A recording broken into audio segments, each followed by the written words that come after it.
Hi, everybody. So, sorry for the haphazard streaming schedule we've had. We will unfortunately be down 2 players tonight due to extenuating circumstances. Moving forward, we might have a little bit of spotty attendance just because life is life and we've got things going on.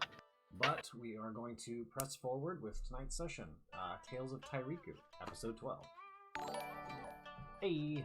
Thanks, Rob. So, we are catching back up on the most recent events of our party in Tairiku here. A lot of you had traveled to Yamamoto Province, where you had found that the piece of Orochi that you were looking for was not easily located, and the only individual that may have had any sort of real information as to where it might be was a very powerful and terrifying spider demon that haunted the woods of Yamamoto Province. Specifically in I suck at names. So bad. The Bunraku Woods. You guys had discovered along your path that your cleric May had a very, very involved history with this entity. And ended up in a confrontation with it. Some words were had, an offer was made for an exchange of information in exchange for May, to which you guys summarily refuted by blade point. A battle ensued, a very, very strenuous battle in which some of you very nearly died a few times. But ultimately you were successful. In interrogating Shujin Gumo, the spider demon, you discovered that the piece of Orochi that you were looking for, the scales, was on the Yudai Nayama, the transient world mountain that is within Yamamoto Province, but extremely difficult to get to, and lorded over by the Tengu, very mysterious and powerful entities that people know very little about. We also had a bit of a reveal of May's history and her formative experiences revolving around Shujin Gumo and the true horror that entity had been visiting upon this province for some time. We last left off with May having said that she had a bit of an idea as to how to proceed. She might be able to, with the help of the Kodama, find a path for you guys to Yudai Nayama, the transient world mountain. And so, that is where we left off. You guys had all gotten a long rest after having your conga line of precious moments with May. And got your evening's rest, and the day is yours. Dawn has come. You all, or at least May, has something akin to a plan. So, party members, what would you like to do?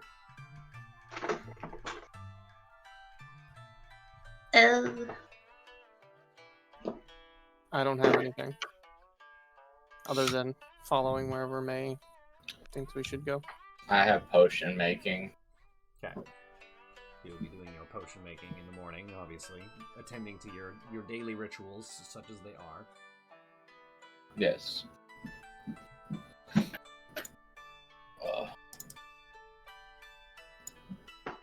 No. There we go. I don't think anyone has anything to do. Alright. Then May. You were the person, you were the furbolg with the plan. I don't have much of a plan at all.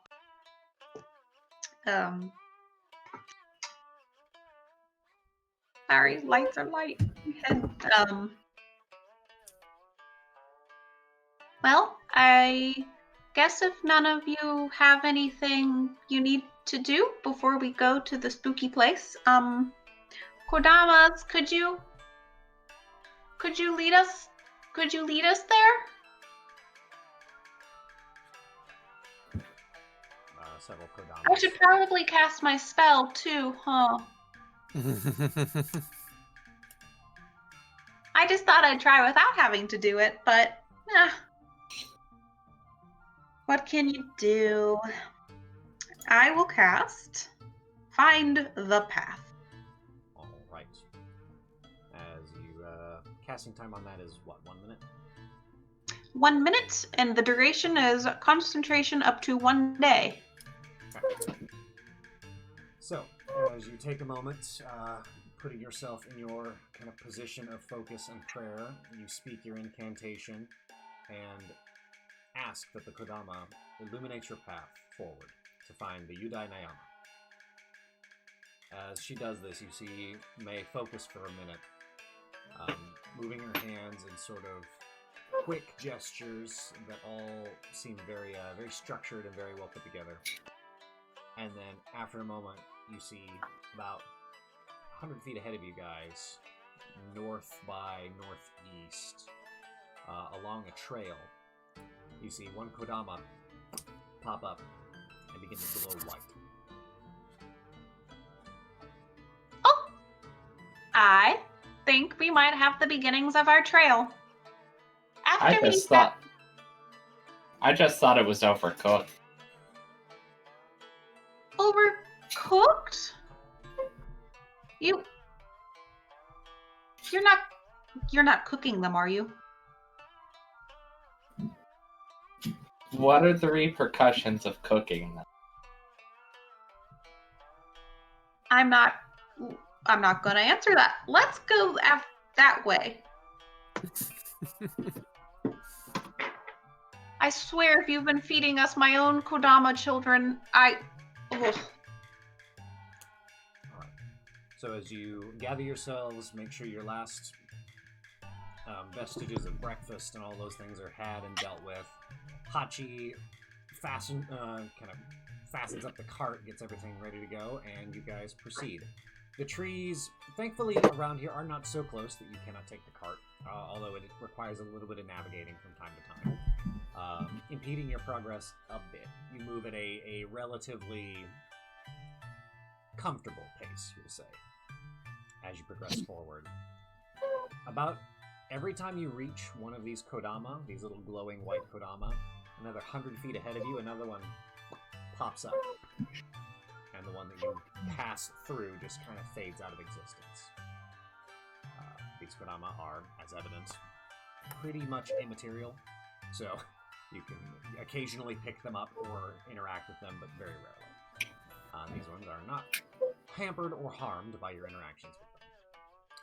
And this continues. Every 100 feet or so, another Kodama will pop up each time you reach the last, leading you down a relatively comfortable and direct path. May, keeping in mind, yes. Evan? Oh, sorry. Go ahead. May had your hand up.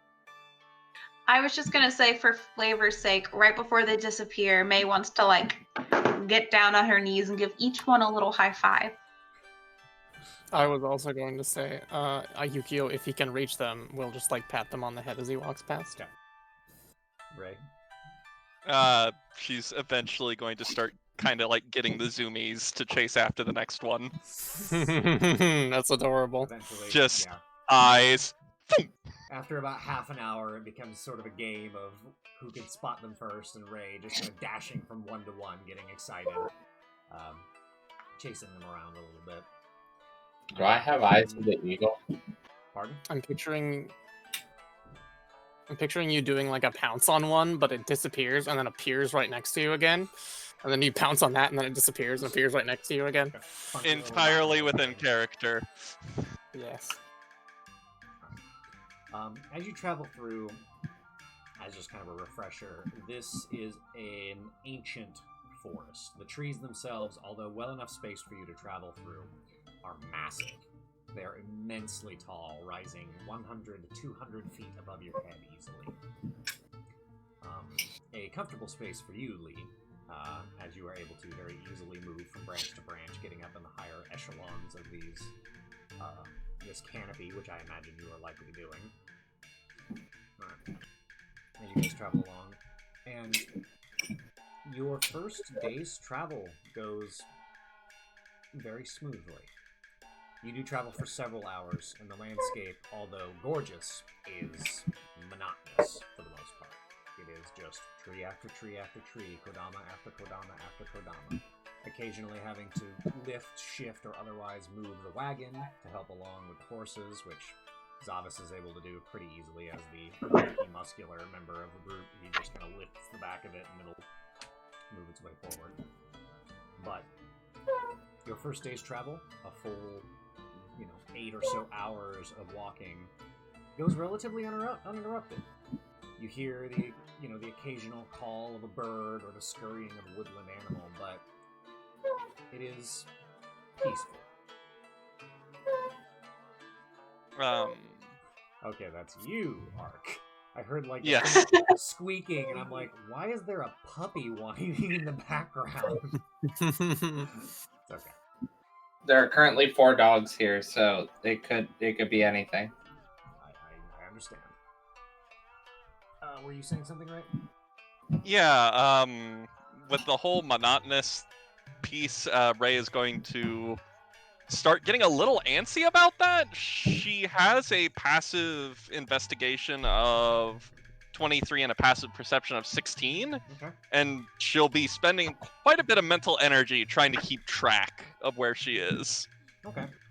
Yeah, you do notice that if you're not paying attention, it is easy to feel somewhat lost in here after a while, because it's just this endless sea of tree trunks that you're traveling through. It gives you this very kind of protracted and distorted sense of time. You feel like your understanding of how long you've been traveling just doesn't feel quite right. It's not so off-putting as to think it might be a magical effect of some kind, but to anybody who's walked through the woods for hours, you kind of lose a sense of time. But eventually you see that your daylight is beginning to wane, the woods are beginning to grow darker, and evening fast approaches. Ray will offer, since we're in the midst of giant fucking trees, if we want the tower, she can pop it up. How wide is the tower at its base? That is a good question. You may not be able to do so without causing a ruckus. It is malleable, I recall. You can change the dimensions. Within certain bounds, but let's take a quick check. The tower. Yeah, I can actually make it as small as I like. Okay. In terms of the footprint. It's up to 100 square feet, or it's up to 100 square feet per level. Okay. But I can make that as small as I wish. Okay. The trees, although decently far apart in this area, that's only relative to, an actual forest, so you would probably be able to find a roughly 15-foot by 20-foot area that is wide enough. It doesn't have such thick coverage. With your passive investigation, you're able to kind of look around and find a decent spot. You could erect the tower to a decent height to give you enough room for everybody to bed comfortably, although it might be a little bit stacked. It's up to the party. Yeah, I think this place is probably remote enough. Yeah, I think so. Then, without too much difficulty, you're able to set down your tower and erect it. As it climbs ever higher, the tiles and stone kind of just growing up and appearing, sort of building, like watching those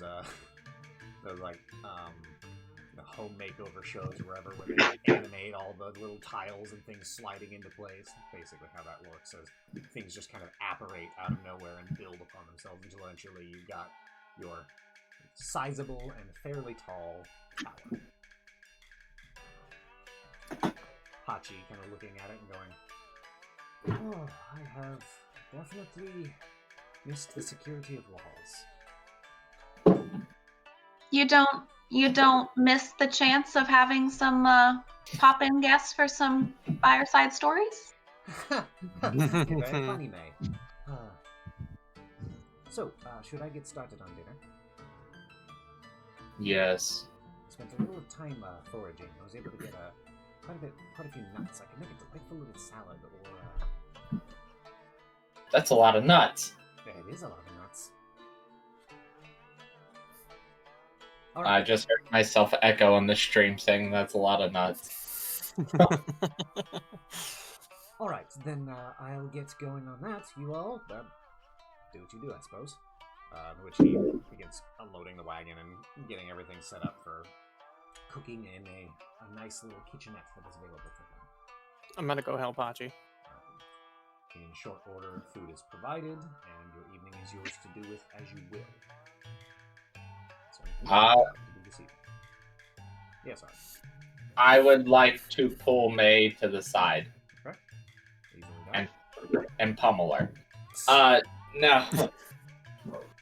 I'm going to grab her hand in the awkward way that Ark does everything and place something into her hand and close it and go, I did not cook your kodama. I'm gonna hold her hand for a little too long. Not like a flirting thing, just kind of like I didn't realize when I should let go. Yeah. You can see you're actively contemplating when, but you don't want to be the one to do it incorrectly, and that hyperfixation on. Okay, now seems good. Okay, yeah. Having a light bulb moment, May would just go, I've seen this before, and start shaking your hand for entirely too long. Too socially inept noodles. Oh wait, what did you put in my hand? As you pop your palm open. There is a necklace in her hand. Ooh. A fancy necklace. What is this?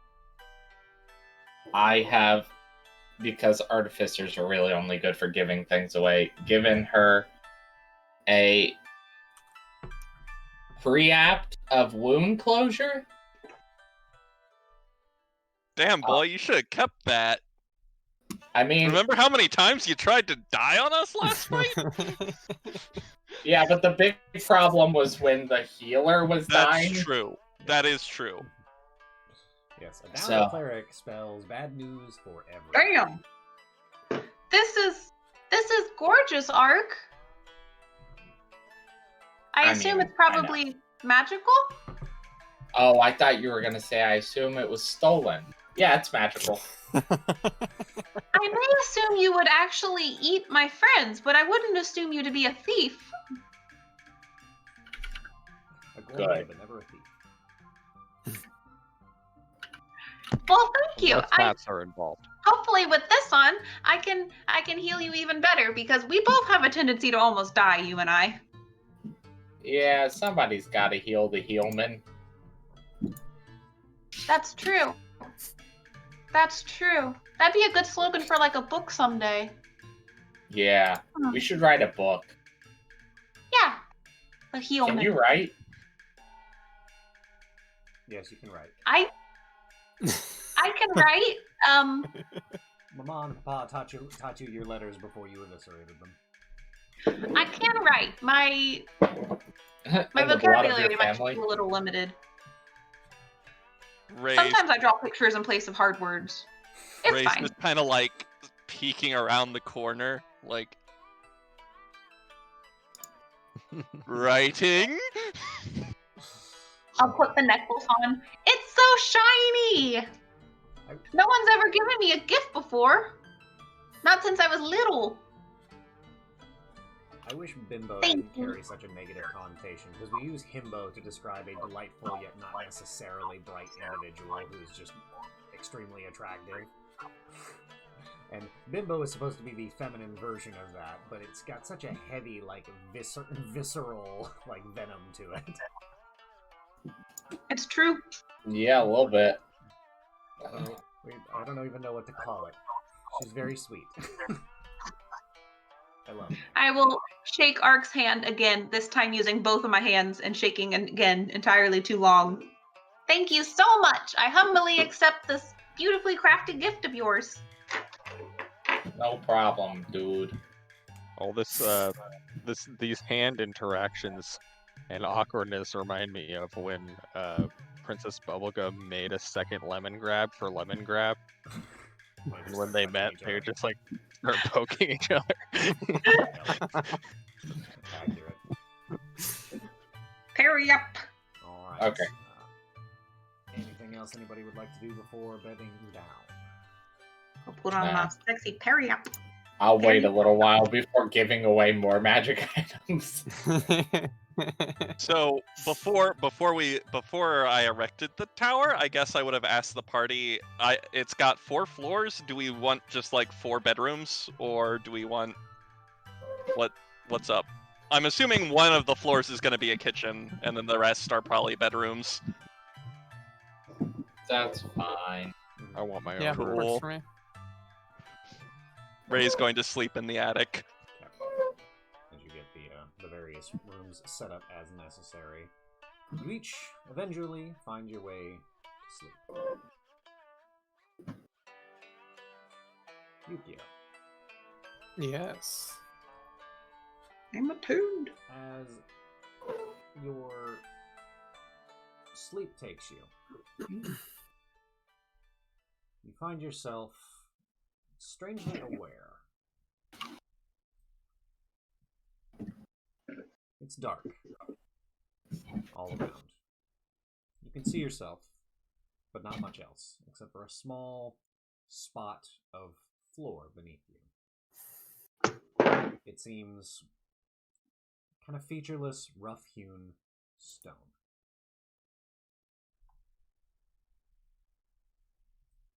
And as you're looking around, looking for any sort of indication as to where you are or what's going on, you feel a cold breeze kind of blowing through, moving some of your clothing, your hair a little bit, and cutting through it. A deep chill sets into you.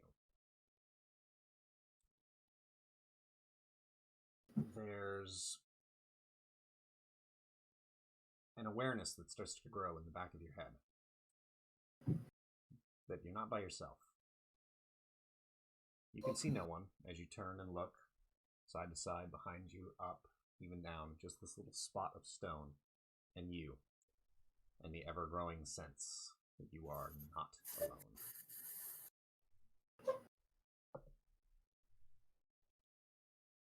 Damn, should have cast Private Sanctum. Do you do anything? I kind of have a feeling what's going on, so I'll just kind of wait a moment and see if who I'm expecting to talk talks. As you're sitting there, quietly breathing, all senses on the highest alert, looking for any change in your environment, any change in smell, sound, etc., you begin to hear it. Just the faintest footfalls on stone. This distinct, clipped, clicking sound, as if hobnailed boots or something almost metallic. Click, click, click, click. Begins approaching your direction. The air continues to grow cold, and after a moment you can see mist roiling out of your mouth as you breathe, and it begins to kind of obscure your vision ever so slightly as it starts to fill the space around you.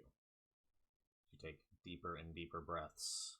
This mist begins to grow further and further in front of you, creating almost a sheen, a wall of sorts. And then that click, click, click, click, click grows close enough. The mist begins to part, and you see an utterly black figure, robed, hooded, moving forward, and you see to its side your blade, held in one hand, one utterly black, void dark hand.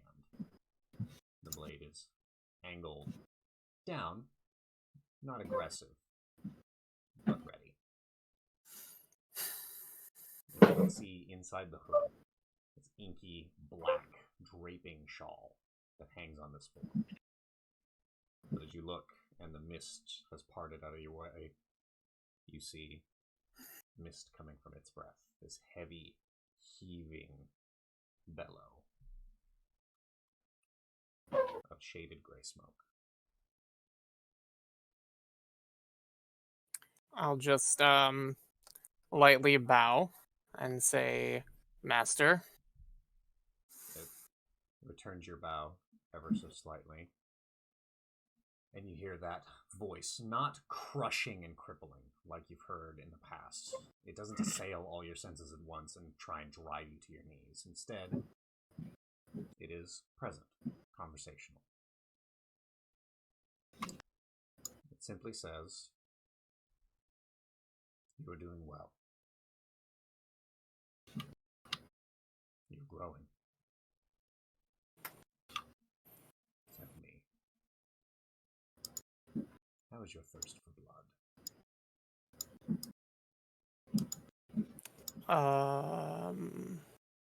I don't have much of a thirst.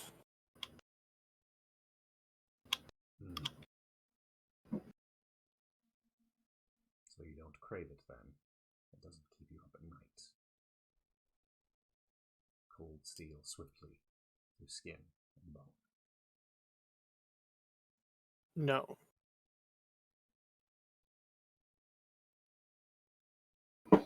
Interesting.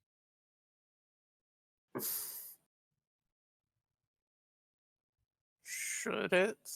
The figure takes one quick step closer to you, bringing itself just about a foot from you. You can see that kind of gray mist roiling out of its mouth and kind of wrapping itself ever so slowly around you. You almost feel yourself being pulled in towards it. It says, "The hungrier you are, the faster you will grow. It is a law of nature."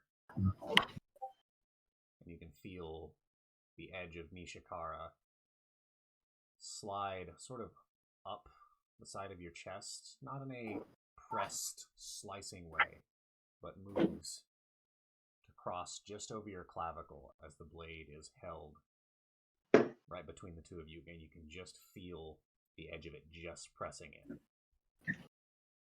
You can see the tip of it risen to about brow level as it sits next to you, and you find yourself face to face with this ever dark entity.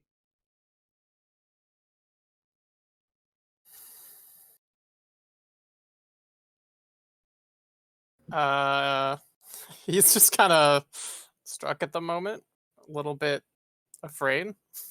As your breath kind of catches ever so slightly, steeling your nerves as best you can to this, knowing full well that you are in the presence of a very powerful entity, waiting for that decisive cut that would rend you in two. The gray smoke roils heavy out of the thing's face and obscures your vision again. The blade disappears, and all you hear is sort of an ambient whisper around you that just says, "Grow hungry." And then you fall into a deep sleep. All right. Not unsettling at all, thank you. The rest of you, your night passes without incident. Everybody else sleeps great. God damn it, Kyler. We can't have, like, we already have too many bloodthirsty party members. We can't lose another. The only thing I could imagine that whole time is this super tense face-to-face thing, and like Ark walk by in the background to go pee. Yeah. It just cuts to the actual scene, and Ark is like walking by in like a bathrobe and like heart boxers with a toothbrush in his mouth, while fucking Yukio's just like standing straight up, eyes closed in the middle of the room. Oh man. Architect, nothing weird about that. Yeah, seems normal. This again. Oh god. Looks like a whole lot of none of my business. Stay in my lane. $0.00, baby. Best purchase I've ever made. Staying in my lane. But the night passes without incident, and you each come to wake. Yukio, you find you are the last to wake up, which is unusual for you. You are usually among Yes. the early risers. Lazy bum. Probably gonna spend a bit of time in his room collecting himself, even after he wakes up late. Okay. Late into the morning, breakfast has been well past served, but eventually your companion Yu-Gi-Oh makes his way down into the common area below where the kitchen is, and the day is yours. He grabs a hasty breakfast, quickly scarfing down food in a respectful way, thanking Hachi, I imagine.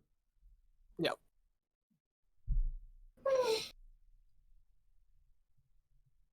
Day 2. While everyone's sitting down eating, Mm-hmm. I'm going to be like, hey Lee. Hey Lee. Yeah. You want to see a magic trick? Oh, geez. Why did it have to be me? I have a feeling you're gonna show me whether or not I want to. You got it. I'm gonna start like halfway through the sentence. I'm just gonna start going da da da da da da da da da, and like start doing like generic like stuff with like a chopstick, and like to put it in my ear and pull it out my nose thing and all that. And, Gotcha. but then at the end, I'm actually going to pick up an item off the table. Is there any like salt, pepper shakers, anything like yay big? Easy enough. There's a small, like, a sauce container, we'll say. I'm going to pick it up and hold it in front of him and attempt to slide a hand check to make it disappear into thin air. Okay, go ahead and make a sleight of hand check. Oh shit, I don't have any of my dice. I didn't think I'd need these. It's not a hard perception to beat. Low roll. Those green dice are cursed. I'm not rolling those. Okay. Okay. A 17 plus 10. 27. 17 plus 10. 27. Yeah, I'm gonna flash myself on top of it. Alright. What did you get for perception there, Lee? I got 13 total. 13 total. Alright, what are you doing to make this disappear, Art? Classic sleight of hand? Just classic sleight of hand. As you see him futz around, kind of doing his fucking noises, and then all of a sudden, he just picks up this sauce cup, and as he puts it in front of him, he turns his hand around, and then in a moment, it's gone.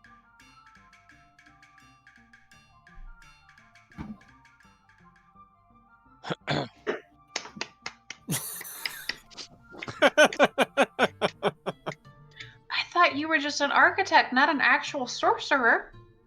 Yeah. At this point, the sauce is gonna start dripping out of my pocket. Yep. You got a little A delightful kind of salmon-colored sauce that's just slowly dribbling out of one pocket of his coat. I'm gonna Ray reach. starts cracking up. I'm gonna reach. Oh. I'm gonna reach onto the table, grab a piece of food of some sort, dip it in my pocket, and eat it. Hachi just he's been looking at you the whole time, watched you do the thing, and is just like doing the cat thing where it's like, Hachi, you're cooking so good, someone would eat it out of a pocket. I'm not sure whether to be elated or insulted. I think I'm mostly just disgusted. Let's Alright, here we go, I suppose. Alright. Day 2. May your spell had ended. I will cast it again. You go through your spell casting for the second time. The Kodama begin to present themselves with a path. And, unless there's anything else you guys wish to address, you head on to your second day. Alright. As you make your way, I would like somebody to make a perception check. Not me, I am distracted. Okay. I got a really high one. Alright. Go ahead then. Art? Let's do it this way. Yukio's definitely gonna be, like, noticeably contemplative today. Yeah, a few of you, anybody with a passive perception or passive insight of 14 or better, notice that Yukio is definitely off today. Rolled 21. Alright. As you are making your way forward, you begin to see odd things.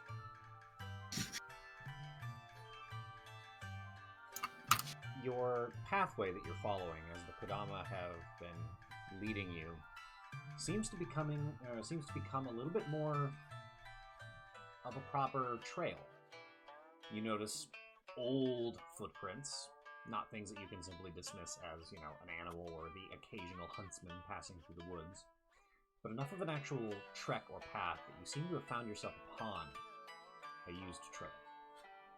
Not used in some time, as there's quite a bit of overgrowth. But this seems deliberately made. Or at least previously frequently used. And as you continue to move along, sounds of birds lessen and eventually disappear. The day's still warm and you notice no other strange signs until the scent hits your nose. That sharp, kind of metallic, hot smell. Fresh blood. Okay. Ark's gonna be sitting there on the cart going da da da da da da da da da da da da da da da, and like doing the thumb thing. And he's gonna turn over to Yuki and be like, da na na na na na na na na. I smell blood. I smell blood. You guys watch for a moment, and he doesn't start bleeding from the nostril, so you realize it's not some sort of terrible stroke. You think? I'm going to use sleight of hand to try to make one of my potions look like it appeared out of thin air. Okay, go ahead and make a sleight of hand check. I have these super dope gloves, and I just haven't been doing anything sleight of hand. I thought you've been doing the arrow catching gloves, or do they give you bonuses to sleight of hand? No, I have 2 sets of gloves, so I can't use them at the same time. Gotcha. 17. I'm not flashing myself this time. I just have a +5. Not flashing yourself. Got it. Oh, so that'd be 22. All right. You fairly convincingly make it seem like your things appear out of thin air. I'm going to turn up one of my potions of flight, like. Okay.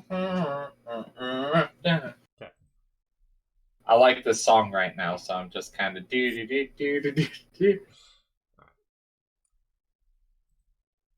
As a few of you become aware of the scent of fresh, hot blood,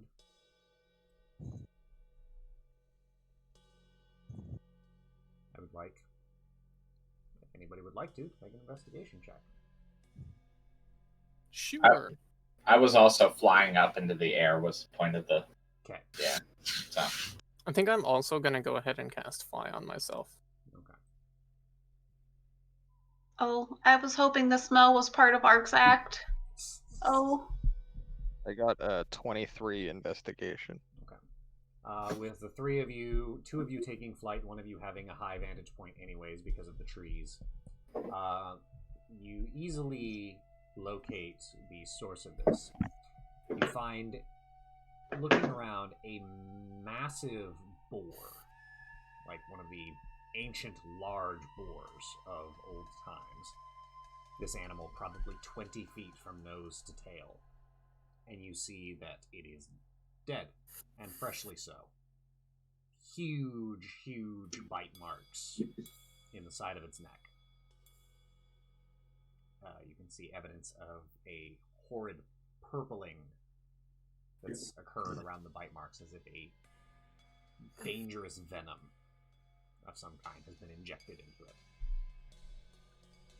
The creature's bloated, distended, bleeding out of its face for the most part, and you can tell it has died very recently. What do you make of these wounds, May? I'm gonna, I think, have to get closer to look. Assuming the path there isn't dangerous, I would like to go forward and try to get a look at what's going on or what caused this. Okay. As you Investigate. As you move cautiously forward toward the corpse of the massive boar, the smell is growing stronger and pungent. This has probably been dead. I imagine your understanding of medicine and wounds tells you that it is, big Mononoke vibes. As you are making your way closer, you can tell it's probably been dead a few hours now. Long enough in the hot sun, even through the filtered light of the trees, to start rotting. Oh, hey. So I can actually make 2 other people fly as well, which I didn't realize. Well, you don't have to cast it on other people. True. It is I can. So Right. May, would you make The that ability GM, check for me? please.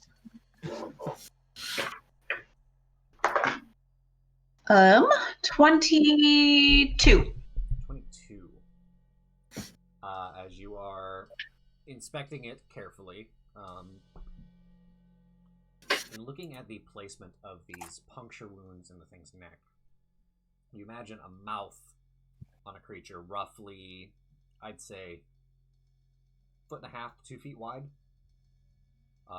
It seems to be 2 massive fangs with smaller locking teeth of some kind, as you notice on the underside of the throat.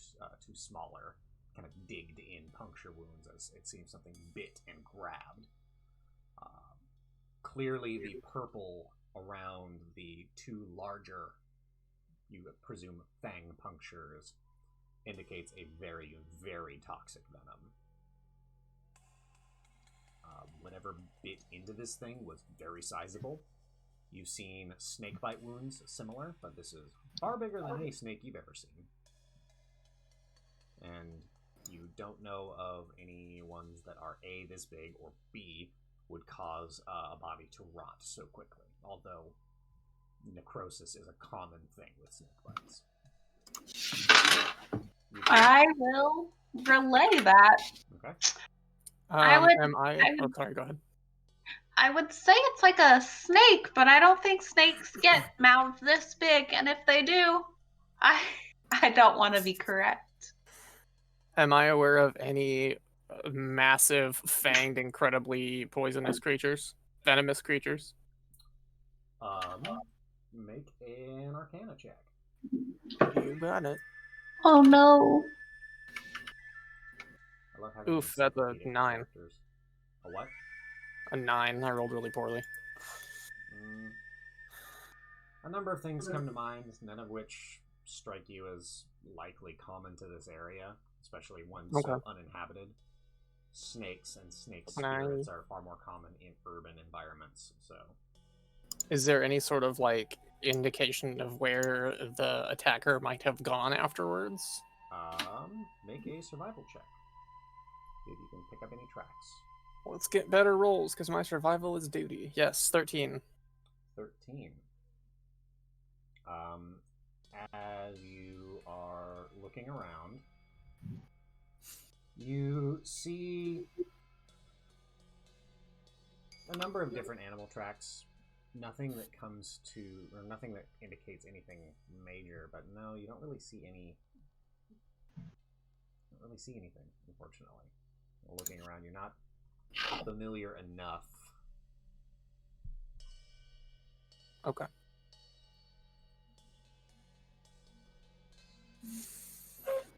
Seems like whatever this thing was, it got a clean getaway. You also find it strange that if it were some sort of serpent, why didn't it eat the boar? Yeah, the weirdest thing is that the boar is just left here whole and rotting. Because if it Maybe. was a predator, like, that wouldn't happen. Right? So why is this thing dead? Maybe it was an attempt at giving it a curse mark. Fucking weeb! Perhaps it, what's the word I'm looking for? Engrossed on another creature's territory, which isn't worrying at all. Wouldn't that mean the were encroaching on it? Oh no. Yeah. From my professional experience, I would say this thing died from a lack of life.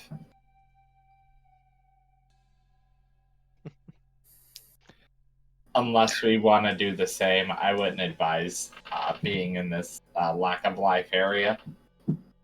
Truthfully, I can't find anything wrong with what you're saying. I mean, it's not a good way of you're right. May, it's called a tautology. I don't know what that is. Defining something by itself. Don't worry, May. It's an official word. We knew this Official. path would be dangerous. Sujinguma warned us of that. That is true. I say we press forward and keep our wits about us. You don't hide a path from existence itself if it's fantastic. So I guess look out for giant snake monsters. Okay. You guys continue to follow the path? Yeah. Alright. I will continue to fly for the next 9 minutes until my spell wears off. Okay. Keeping an eye out, several of you getting a high kind of vantage point. You don't really see any like indications other than the path that you seem to be following, which is growing more and more steadily like a proper trek path. And even as you continue, you begin to see like little low stone walls kind of being built, or it had been built on either side of this pathway, solidifying that this is something that was put here by hands, something that was deliberately made. And you find yourself on a proper road through the forest. Oh, A little bit random. I don't know if I ever described Yukio's flight. I don't think you did. But what he does after he casts the spell is he'll jump up in the air and then a little cloud will appear under each foot. I like it. And he just stands on the clouds, so he'll like run through the air on little clouds that appear under his feet. Oh, I thought he I was just going. wanted to share that. That's fun. Full Nimbus on us. I mean, he could Yeah, if you theoretically, but I'd rather the him Nimbus just 3000? run on little cloud platforms. No, Wrong Nimbus. we do Swat. not speak the devil's name. Ark's gonna float down next to Zavis and be like, "What a waste of taxpayer money putting a road out here."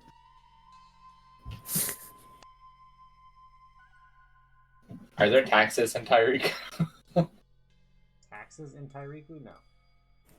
Oh, What? How do you get a citizen? I mean, there are taxes, yes, but you yourself would not be familiar enough with. Okay, well, I'm familiar enough with taxes to make a joke about taxpayer money. hey man, it's a thing in Crusader King, so it's got to be in. you. Alright.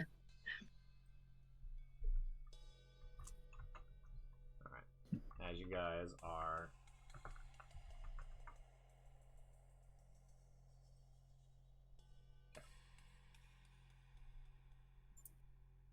As you guys are continuing forward, following this path, you eventually see the beginnings of Torii gates, the classic heavy red painted wooden gateways, the architecture that is indicative of a sacred path,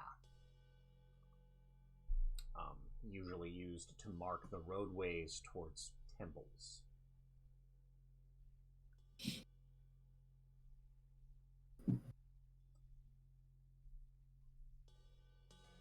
see this pathway continues forward and begins to slightly go up. You can see the elevation beginning to kind of rise ahead of you.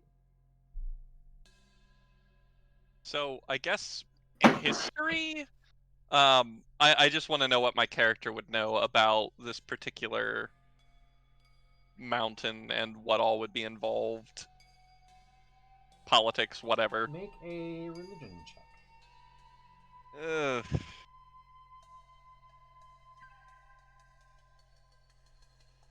10. 10. Genseiyama is a mountain that is both there and not there, and it is home to the Tengu, and that is as much as you can really remember. Other than Fantastic. The Tengu are... They refer to themselves as the enemies of divinity. They are war spirits.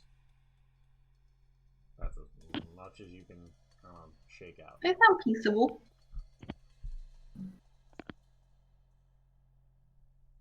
So if anybody asks, we're not gods. Well, speak for yourself. It'd You- be a little you're smart fine if they saying- are. Yes, just well, architect is free too. But anyway, yeah, just don't claim, and be a little careful with the Kodama, by the way. I'm not sure if they're necessarily aligned with the rigorous divinity that the Tengu would hate, but just be careful. Well, when we know we're going the right way, because Shujin Gumo told us that there was a path, and we are now on one. Alright. As you proceed forward, looking at the Torii gates, you follow them for the better part of an hour or so. They are placed roughly every 500 feet or so. And the path does go steadily upward. You can feel the incline growing a little bit more steady as you continue on. One specific thing that I cannot seem to find. I'm frustrated.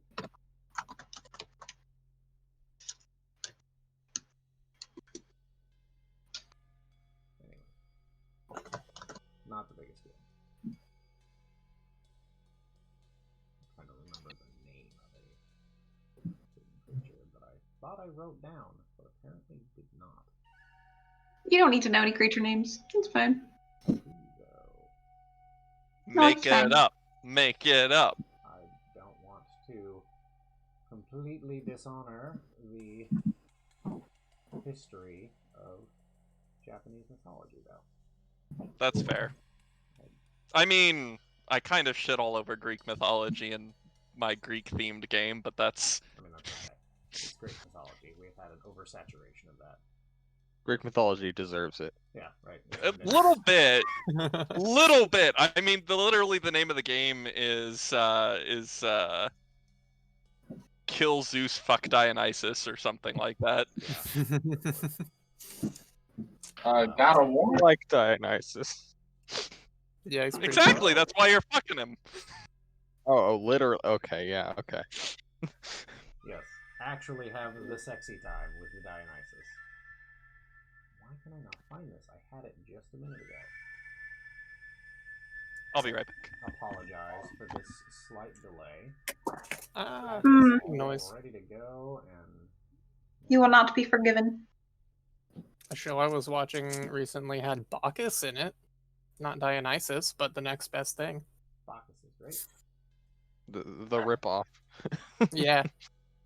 The great value. Great value. Dionysus. The Roman gods are just basically great value versions of the Greek gods. Yeah. Wow. What are you talking?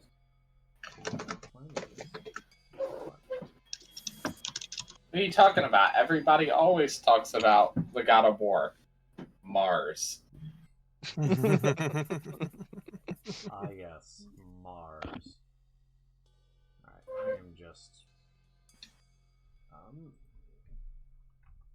Hold on. I believe for a time that actually was a more popular name than Ares for the god of war. Yeah, but that was just because Rome was like really good at killing stuff for a bit there. I meant Really good at even in killing stuff for modern a culture, long the time. early 1900s. They were like, I kill stuff real good. I found it. I apologize. Anyways, I mean- the Torii gates at about 500 feet set up, traveling steadily upwards. You continue on, and I would say, Ark, you have high enough passive perception that without too much difficulty, let me go get your guys' goddamn sprites, because that might be important. Sprites. For why? Oh, that no, not good. Bad You got good. us right. Thank I you. never said important for violence, just important. Have you met this group? They're so violent. Yes, they are. You were gonna mayonnaise board or mayonnaise board? Was that We're you? gonna mayonnaise Man, them. yeah. Ray forced a black orb into someone's esophagus and then imploded them. Yeah. But forgive me for trying to pour mayonnaise on someone. I've crossed the Too many line campaigns here. involving the mayonnaise. Whoa, whoa, whoa! Hold up there, Shinji. We don't need to know about your mayonnaise proclivities. One time, try to put mayonnaise on one person. I'm a bad guy. She's over here, fucking creating black holes inside people's epiglottis. At least they died quickly. We don't know that. We assume that. I mean, we witnessed it. I'm pretty sure it was fast. All right. They're So, as you guys have made your way forward, Architect, you were the first to notice that beneath one of these Torii gates at the top of a large set of stone steps is a sizable, coiled body Nope. covered in Gotta leave. green scales, but with the face of a beautiful woman with dark hair and just hanging down and draping over the long neck. The face is almost porcelain in its just pale visage, and to be observed on its own is gorgeous, undeniably so. But from the jaw extending back is a long green snake's body, coiled and wrapped. You don't know how big it is, but the head is at least 2 feet across. okay. Yes. Ark's gonna be like, guys, stop, halt, wait. Okay. As Hachi pulls the reins and you guys stop further away than is indicated on the map, but I'm doing this for the sake of everybody. Better be for a good reason this time. I have a really bad feeling about what's to happen. And I think the enemy is behind us, and he's got to spin around in the other direction. Okay, as you spin around, you are just looking back the way you came. One single little Kodama standing about 100 feet back goes, Wait, That's not an enemy. the other behind us, and spin around back towards the woman. So you whip back around and look up the steps. You see the seemingly slumbering, or at least unmoving, form of this serpentine woman-faced entity. We could try diplomacy. Do I know what it is now that I've seen it? Yes. This is an entity referred to as a Nure Ona. A sea serpent, or the head of a beautiful woman with the body of a serpent of some kind. Commonly found in, or I said more commonly found in areas with water. They are spirits that seem to inhabit either the oceans or the rivers. They're not uniform. They're just kind of a categorization of these spirits that appear typically close to water. And their temperament is as varied as their appearances. And the creation or origin of these things is largely shrouded in mystery. Very few people know why they exist. They are known to eat humanoids, though. That is what they exclusively feast on. So, guys, crazy idea, but it took a big old bite of the ham and didn't need it. So I'm gonna go out on a limb and say it's probably full, and we should talk to it. Well, I agree that we should try to talk to it, but I do know that it tends to feed on humanoids, so that's likely why it didn't eat the boar. Lee, would you like to sneak around back to do more or less what you did before? In case things go wrong? As you ask, like look over to ask, you literally see him beginning to climb a tree already. That makes sense. I Can mean, you Is- remind me what the mountain is called real quick? Yudai Nayama. Okay, cool, thank you. I thought I had it written down, but apparently I didn't. Now that you said it slower, I'm a bit more concerned. You die. Yudai Nayama. No. Luckily, none of us is named Nyama. Well, Yama is mountain, Sorry, so... wrong. Sorry. Yudai Nayama is the sacred mountain that exists at the center of the continent. It's Genseiyama, which is transient world Okay. mountain. I kept fucking that up. Apologies, it's the Genseiyama. See, I thought Yama was a little bit different, Yeah. but Gen not is in, enough like, to remember because genjutsu. it's been It's so long. It's an Yeah, illusory sort of thing. yeah, I got you. Genseiyama. So maybe it's just lonely and Ark should show it some magic tricks? I can do that. Is Hachi humanoid? Yes. Technically. Then I volunteer as the diplomat. I refuse that. Hachi looks at you and goes, "If you offer to feed me to this thing, you will never hear the end of it. I've Promise that all every meal you consume will give you the most painful and hot shits you've ever had. Don't tempt me. I've already thought about it." I volunteered to be the meal. I mean, the diplomat. If he'd like to, I'd rather it eat him than me. Ideally, it eats no one, which makes me wonder if Architect is really the best to talk to it. Who do we want to talk to it more? Punchy McPunch things, Sneaky McSneak places, Choppy McChop things, or weird black magic man? You don't know any of our names Oh. after all of this time, do you? Or May. Okay, I'm fine. Oh, there's a fox back there. Think I didn't see you.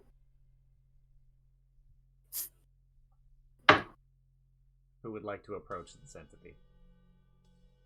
Yukio would. I feel like me and Ark and Yukio are going to argue their way up to who's going to approach it. We can both just walk up then, yeah. Wait, Kyler. Yes? I didn't explicitly say it, but yeah, Lee is sneaking in the Okay, trees. make a stealth check, Lee. Oh, Yukio's also hella stealthy now with those boots. Yeah.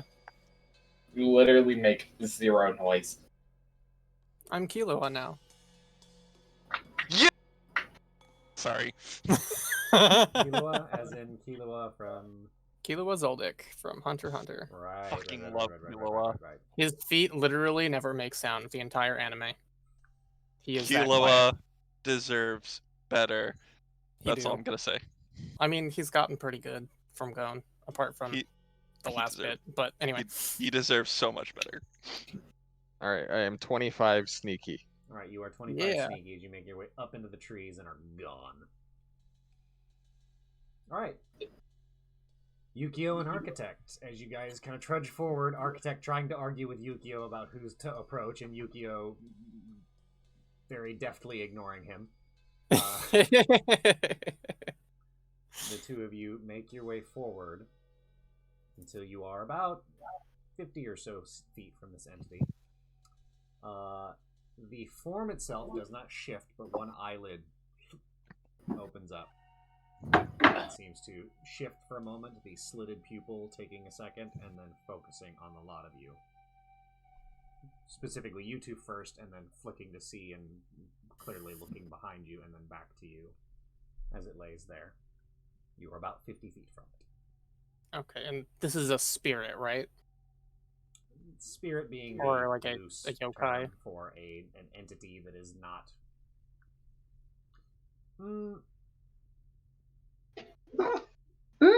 They are spirits. They have physical forms. They're not a type of undead. I would say that they are a fiend. Yeah, a fiend would probably be the best way to describe them. Okay, that doesn't help me because calling it a fiend, I'm sure, would not make it happy. Probably not. I will just give it a bow and say greetings for now. See how it responds. Ark's gonna hit it with that hello. As the long, sinuous body begins to shift and move, the head lifts itself up, both eyes open now as it looks at you unblinkingly.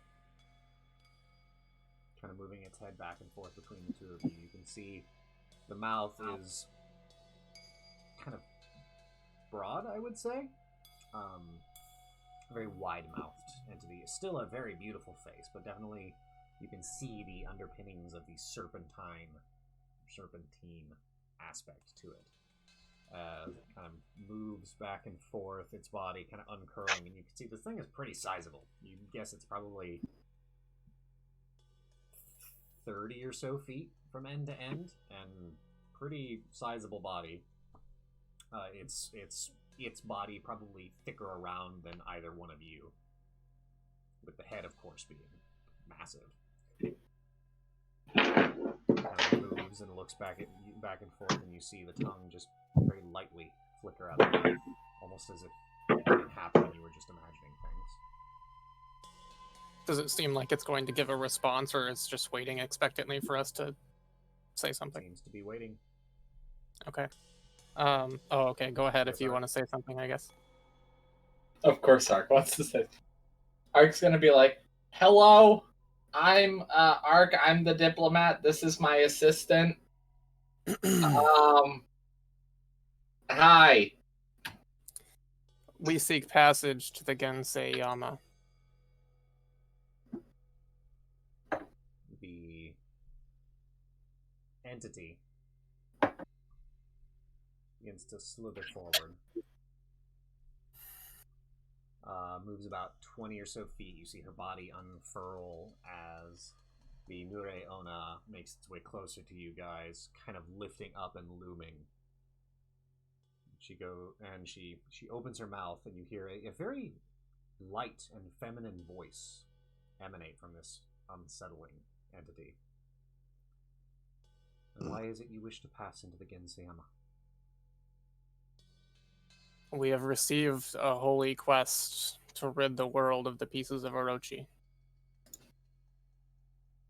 It is strange. I have heard no echoes from the gods. I'll kind of motion to Zavis to pull out the spear. Zavis trudges forward, one eyebrow just climbing the side of the front of his forehead as he kind of trudges forward, and then takes the spear off and unwraps it and presents it. The Nure Ona observes the spear, looks back between the two of you. An old relic from a forgotten time, but evidence of not much.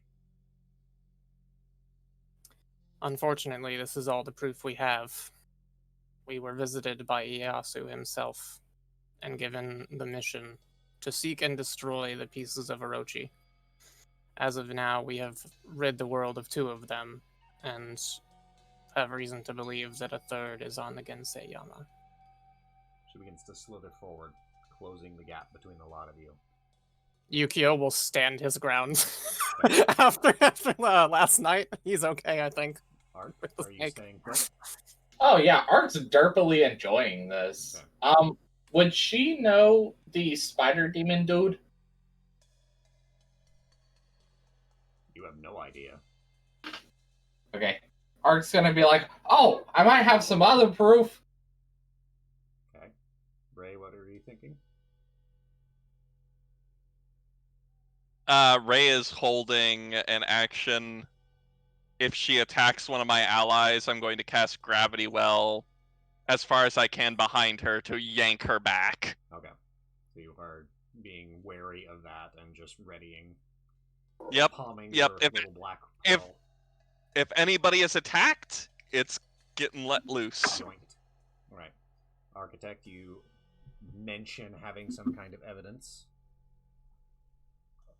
Yes. I'm going to flourish my cloak of the arachnid. Yeah,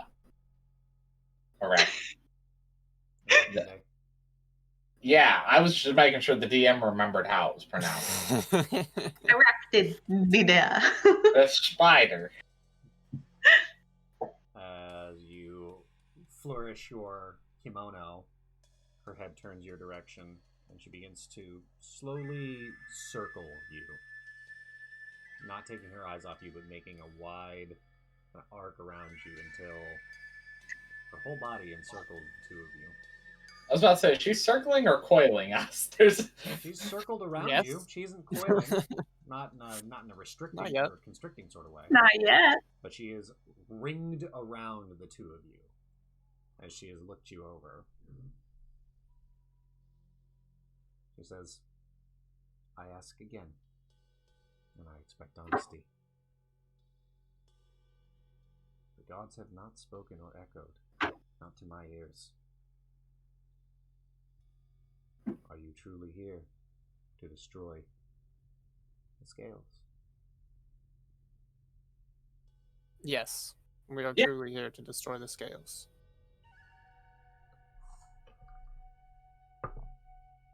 Them's nice. Your face. Wait, snakes have scales. I doubt it's this snake. I'm concerned about something. Give me like 2 seconds to read something here because I might be doing something dumb. If that character just did an ability check, I'm going to Flash of Genius them and give them a +5 to that. Okay. As you... How does your Flash of Genius work? When you or another creature you see within 30 feet of you makes an ability check or a saving throw, as a reaction, I can add +5 to that roll. Okay, but there's no description of any sort of verbal or somatic? No, it just says I can add +5 to it. Then, giving no physically aggressive indication nor any verbal indication, you simply reach out with your mind and attempt to affect this strange entity, emboldening its ability, hoping desperately that it's enough to make it realize that you are telling the truth.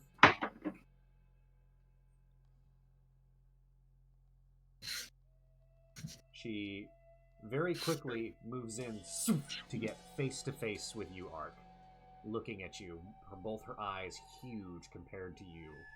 And you, Yukio, looking and seeing this, your head just turned ever so slightly to keep your eyes on the both of them. There is inches between their two faces. She looks directly at you, Ark, and goes, "You seem honest." I mean, most of the time, yeah. And slowly begins to move back, and then moves to uncurl herself from around you guys. Kind of moving just slightly more up the steps and off to one side. She has her head cocked towards you.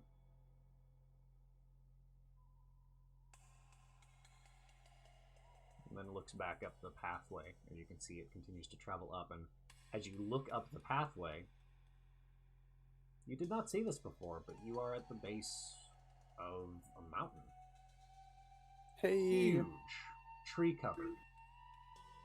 It's still a little ways of traveling before you really start ascending, but you can see it very clearly.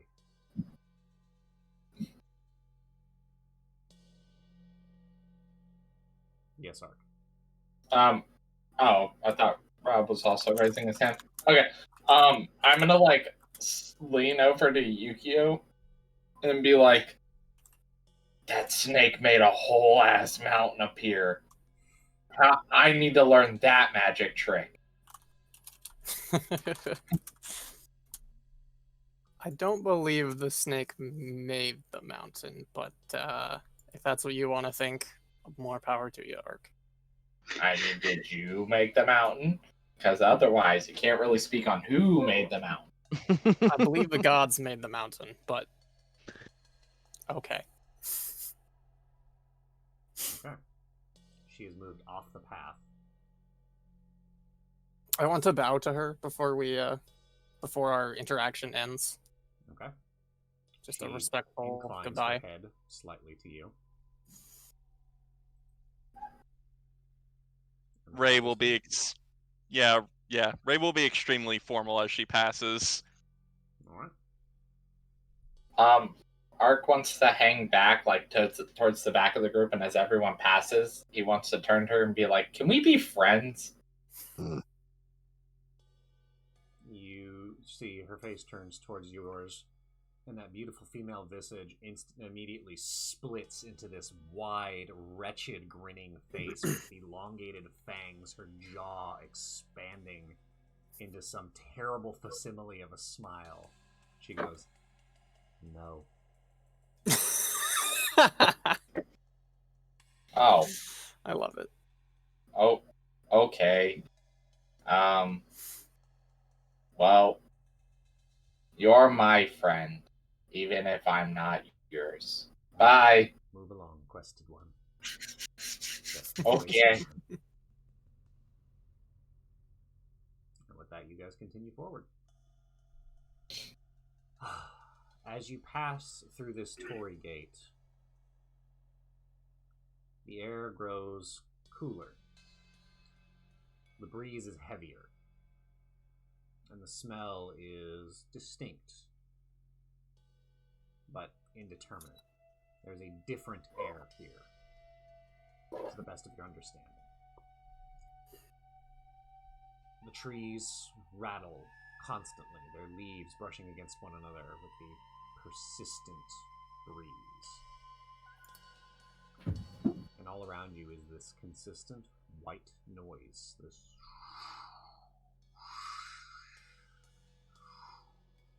as it makes its way through the trees. The path you see leads you upwards. Do you continue? Yeah. All right. As you do, you yes, Architect? Now, Sanio Silver, go!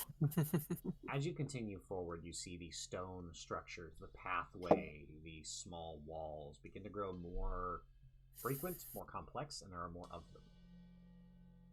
As you travel for the better part of another hour, eventually ahead of you, you see what looks to be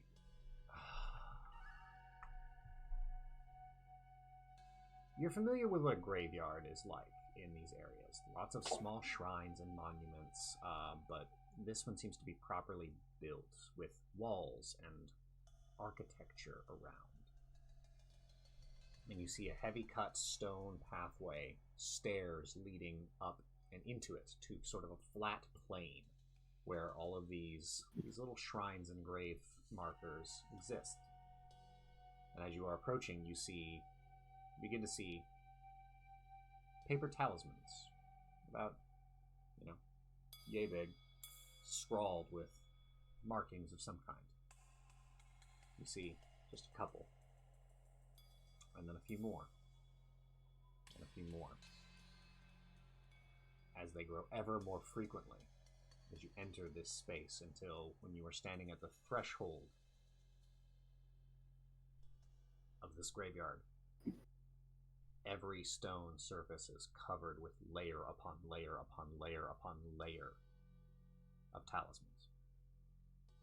Many of them seeming immensely old enough that you would think that time and the wind would erode and tear these away. And other, somewhat newer ones layered over the top of them. This whole place is covered in these ancient paper talismans. Make a religion check. Just about to ask if I could take a look. Cool. Real quick, Kyler. Yep. Have you seen the chat? I have gotten no updates on chat. Not Twitch chat, Discord. Discord, gotcha. No, unfortunately, with the way streaming works, I have a hard time keeping track of chat. Sorry about that. Yes. Just wanted to draw your attention to a thing. Thank you. Go ahead and make a quick check. 17. 17. These are sealing talismans. I knew it. And that is where we will take a break. We'll be back in Would about 15 minutes or so. Would I also know this? You want me to make a check? Yeah, make a religion check. Or can I do Arcana instead, or do I have to do religion? Have to be religion. Okay. You know what's funny? I have 17. a really 17, yep. You recognize these also as sealing talismans. Right on. Alright, and we will be right back. See you Why guys do we in a need little a ceiling if we're outside, though?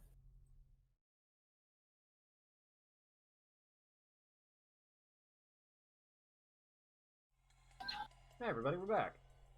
So, we left off with the party approaching the graveyard that is covered in sealing talismans. It is quiet, uncomfortable.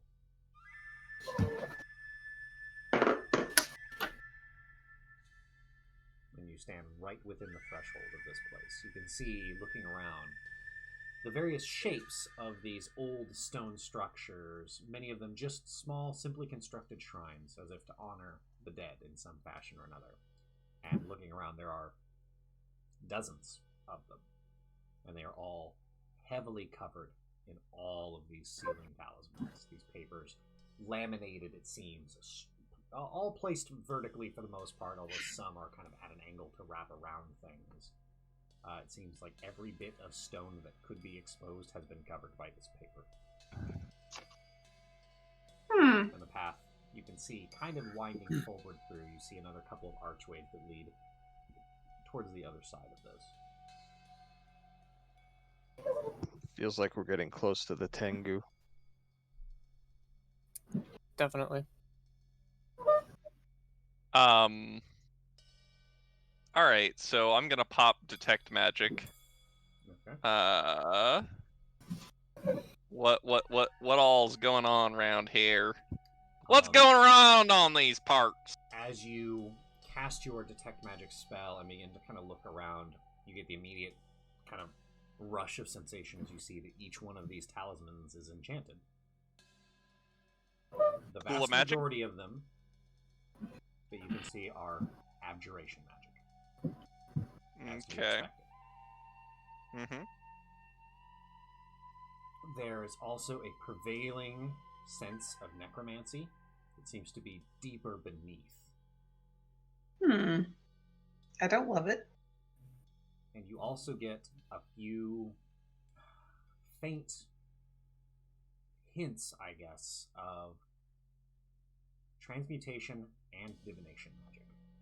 This place seems to be a complex array of different magical auras. If it wasn't obvious before, don't touch the talismans. Arkle slowly pull his hand back from one.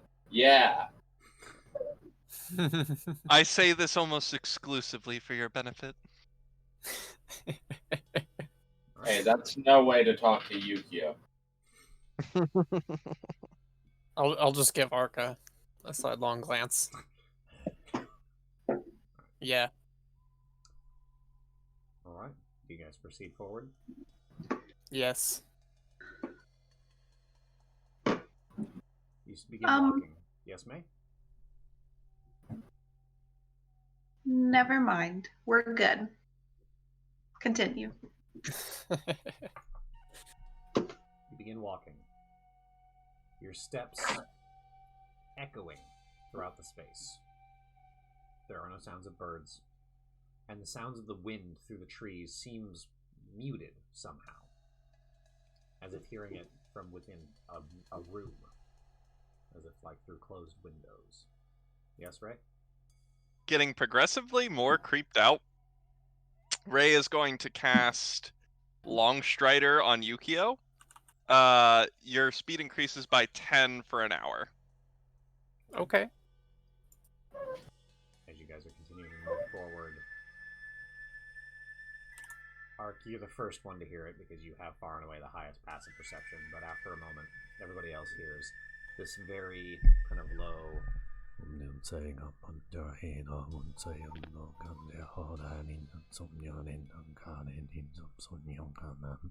This like Wow, South.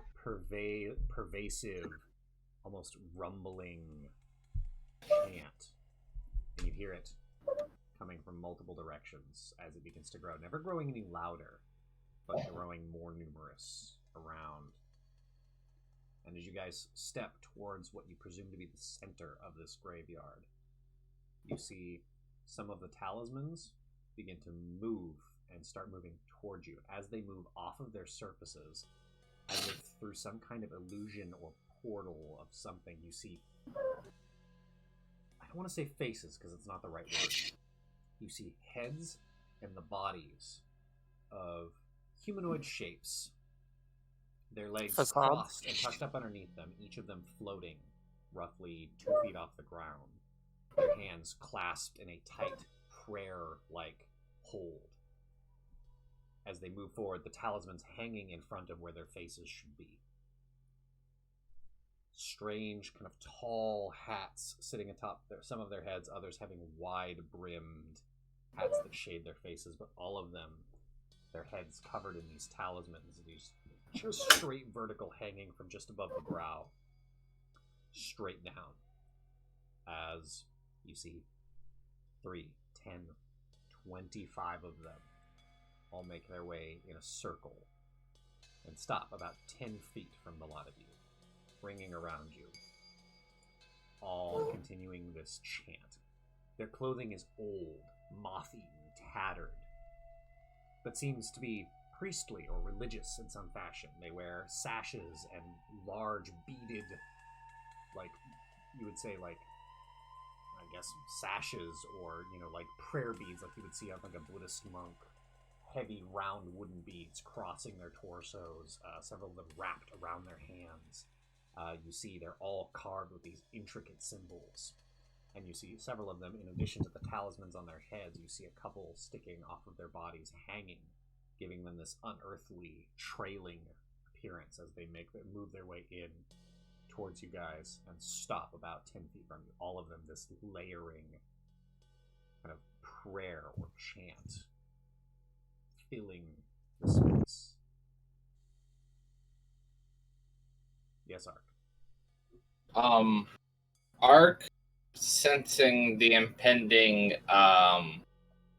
firefight that's about to happen, I would like to cast a spell on myself, Okay. and then super focus.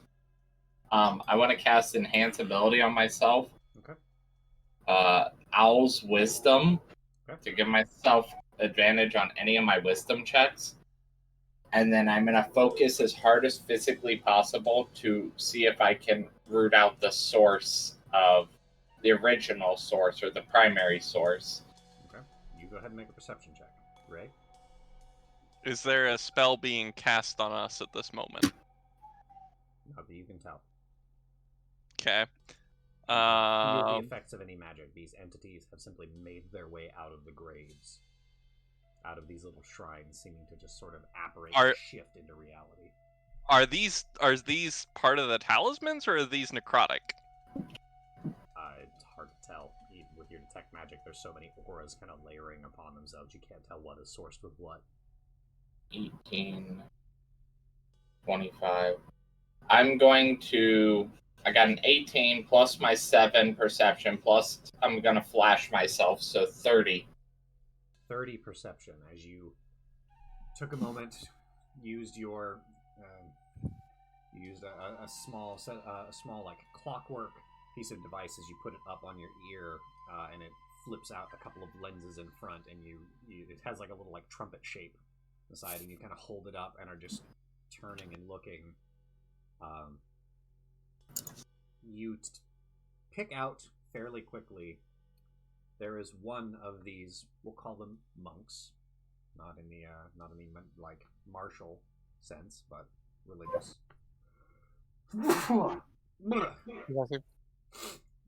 Thank you. one of these monks whose garb is darker and slashed with purple seems to be the leader of this troop, as best you can tell. I don't know. There's something about them that marks them as more important than the rest.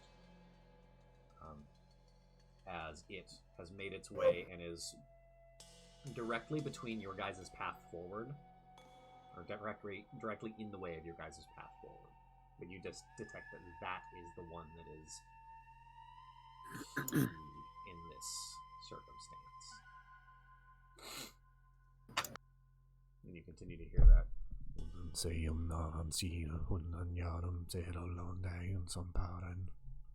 Just that deep chanting as they have all surrounded you.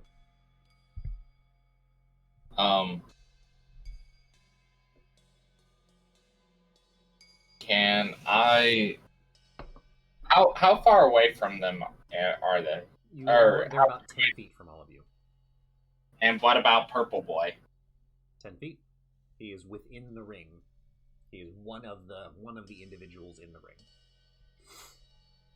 I want to approach him. You are able to step 5 feet forward, and then you stop. Does it feel like there's a barrier between me and...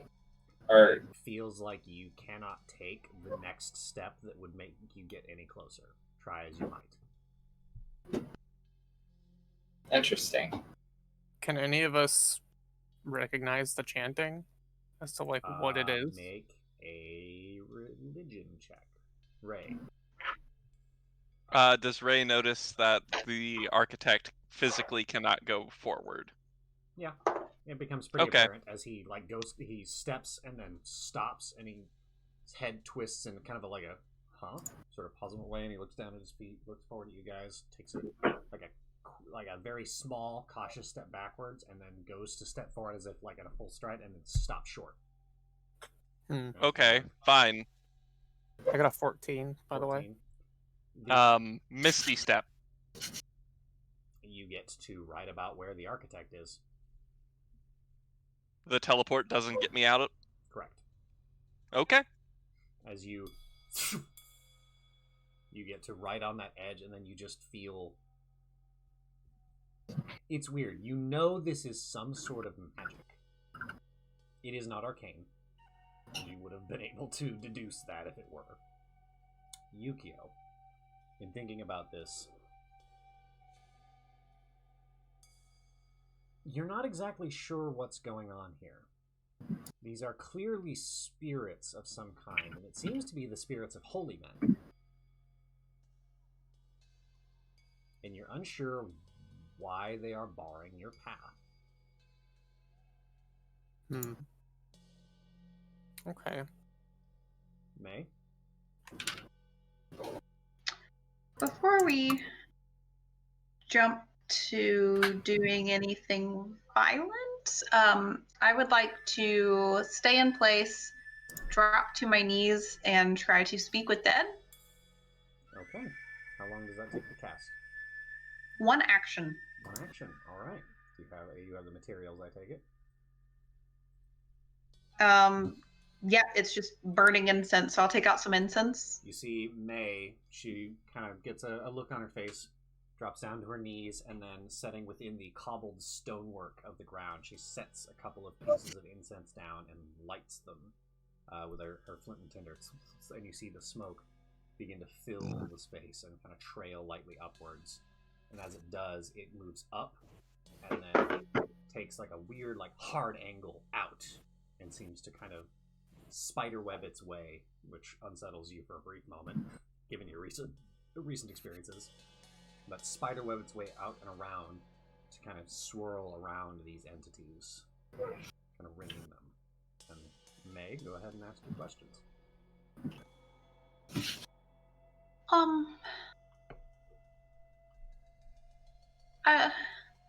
Do you want to harm us? The purple sashed one that sits directly in your path. See, here's the thing. This is the unsettling thing about these things. When you're looking at them, I said the thing like 8 times. when you're looking at them, they should have faces. And you see the jaws moving as if there is muttering. But as you look, you can see no indication of the sides of mouths. The talisman hangs flat as if there is no nose to drape over. And where there should be the sockets or indication of sockets where the eyes are, there's nothing. Almost like a mannequin's face, like a doll's face, you think sits underneath these. And it is genuinely bothering you. But as you ask your question, you hear the chanting all stop at once. The space grows silent. Rip. And then the purple-sashed one speaks in a low, droning voice. It says, "No, we wish to protect you." Did the Tengu seal you here? Yes. We are here as a warning.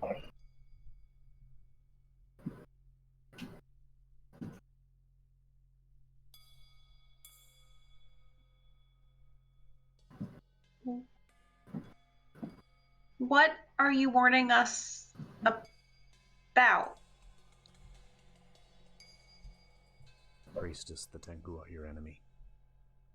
They will kill you.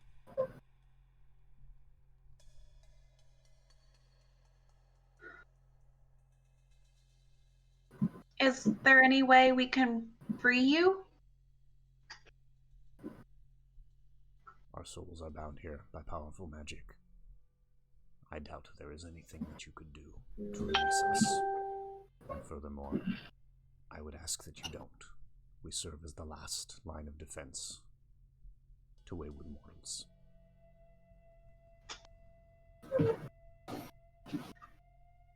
Are the Tengu empowered by the scales? I do not know. They have had them for some time. And that is the end of your spell. And you get 5 questions. May's the only one that hears the responses, Correct. right? Okay. Ark? Ark wants to turn to Ray and be like, "So, what do you think the odds are that they are able to stop interplanar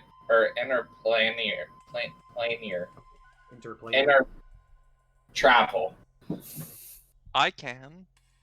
I would don't. assume they could. Oh, Yeah. That's not necessary. They don't want to even hurt us. They're trying to protect us from the Tengu, because it seems that the Tengu have somehow found the Scales of Orochi and they have it. They're very dangerous and formidable thanks to the scales, and these spirits here are just trying to keep us from getting killed. Well, they were tasked with protecting them. Perhaps time has let them fall under the influence of the scales. He's got a point. We were all able to hear the questions and responses, correct? And No? Just the questions. not the responses.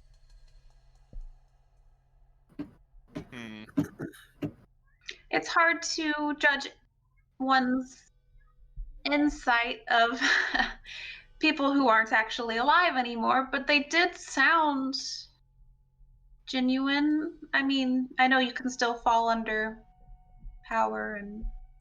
The spirits have not taken their chant back up, so it is just utterly quiet. Our choices are either we turn back and come back here later, or we fight. That's all we have. To fight the Tengus, but I don't think we need to fight them. Oh, no. Not... If they continue barring our way, we might not have a choice. Yes, Ark? Ark realizing their chant hasn't taken back up, is going to walk over to where he realizes the barrier was and see if it's still there.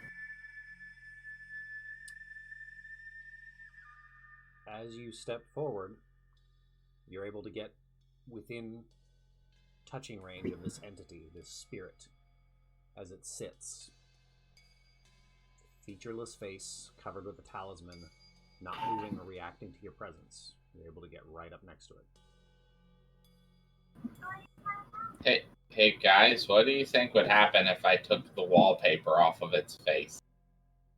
I told you not to touch the talismans. Those are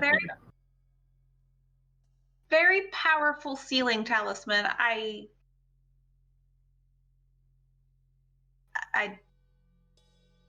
don't know what would happen to you, but I don't recommend it. I've got to agree here. Okay, so we got 3 yeses to pulling it off. No. Zavis. Okay, 1 no.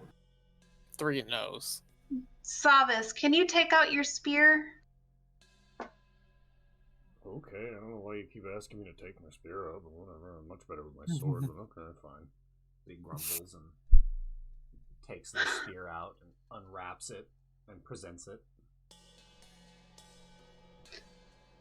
Okay. Friendies that are here to protect us, we understand the risks and we appreciate your attempts at protection and warning, but we are sent here on a mission and we gotta go forward. Please don't try to stop us. I don't want to harm you. None of us want to harm you. We have to go. We have to end all of whatever this is. They could be warning us that... They could be telling us to come back later. With more experience, more power. It didn't seem like the right The purple-sashed one mind trail. bows ever so slightly. And then you see them all slowly move back and sink back into the various bits of stonework as the talismans replace themselves where they once were. You simply all hear one low, droning voice. You have been warned.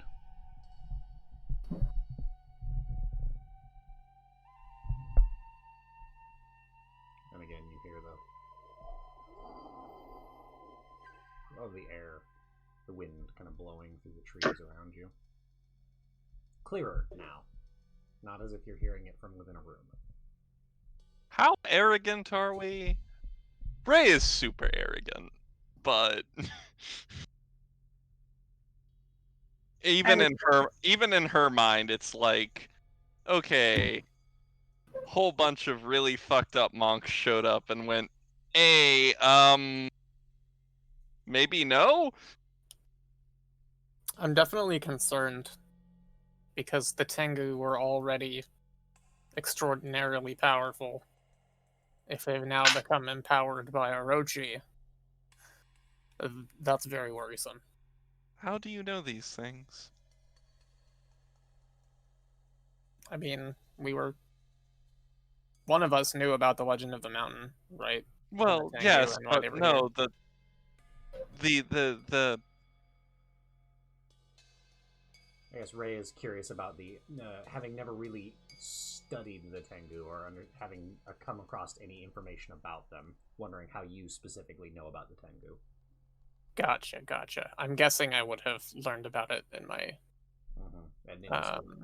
at ninja school, yeah. What's the standard 6th grade ninja school?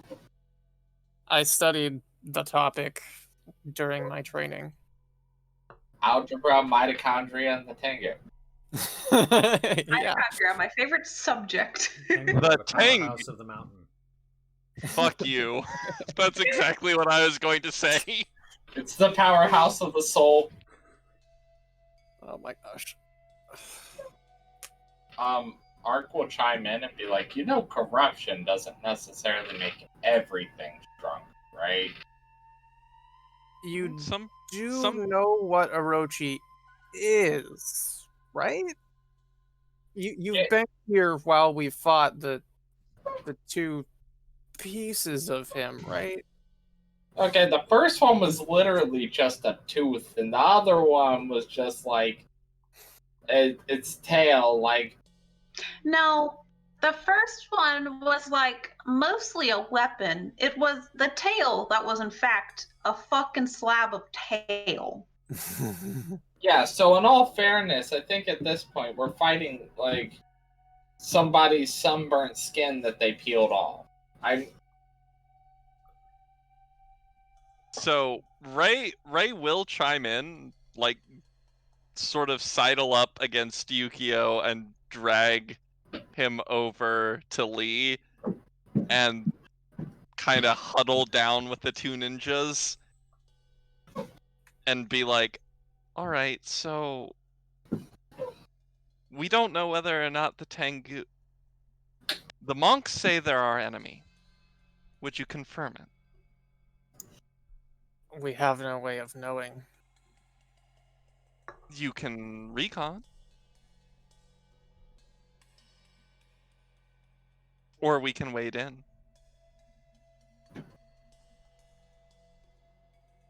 I can help. This whole situation makes me very uncomfortable. I'm just saying, I mean, the Tengu have a bunch of discourse about how they hate the divine, and here are these divine spirits sealed away that probably didn't seal themselves away.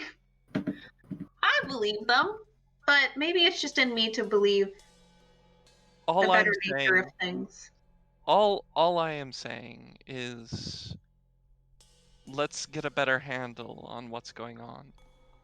I don't think diplomacy would work well. I think espionage is our best recourse. Oh yeah, I don't think anyone's offering diplomacy. I was offering diplomacy. I would Again, have, Oh. prior to our recent bit of knowledge, that would have been my preferred course of action. Fair. you can attempt to be diplomatic and be a spy. The point being is I want more information, and I know I can't gather it, and I think you two are the best people for the job.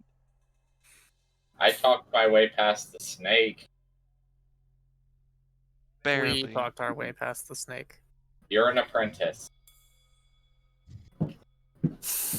He glares. I think This scouting's hurts. a good idea, always. Mm-hmm. I would be a liability. I can help prepare you, but I shouldn't come along with. I'll do it, but I'm not gonna like it. Would you rather us wade in? Or would you rather us turn back? Those are the options as I see it. Our only option is to proceed forward, in my eyes. That doesn't mean, again, that I have to like it. I mean, we could always take a break. This graveyard looks like a good place. To what end? I mean, to sleep. If anything, it's a great place to sleep. People do it for years at a time. Decades, centuries, rotting slowly. Did you write that yourself? It's deep, right? Only about 6 feet. Like, oh,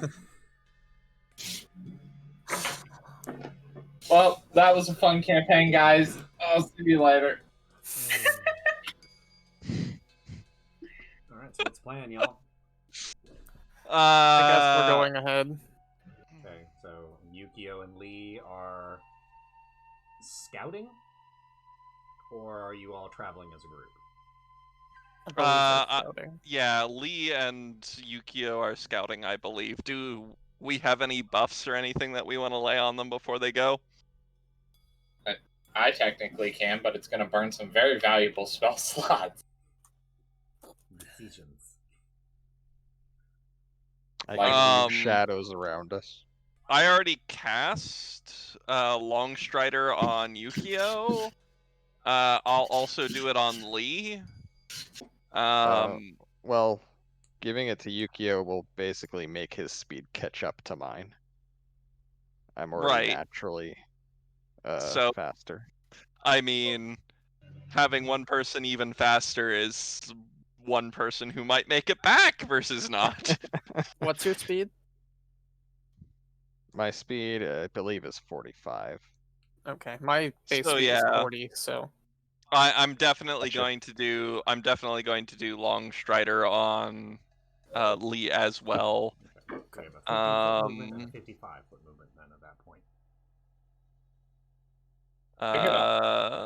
What else? Do I have jump prepared? I don't. That's I can cast unfortunate. jump at will, it's fine. I could also technically give you both Cat's Grace, which will give you advantage on any dex checks. Is it a concentration spell? It is a. Why you gotta be like that, DM? Why you gotta make me follow the rules? It is a concentration up to an hour. So you can cast it on one person. Oh, cancel your current wisdom boost. Important question. Would I have gotten a short rest in since casting Fly when we found the boar?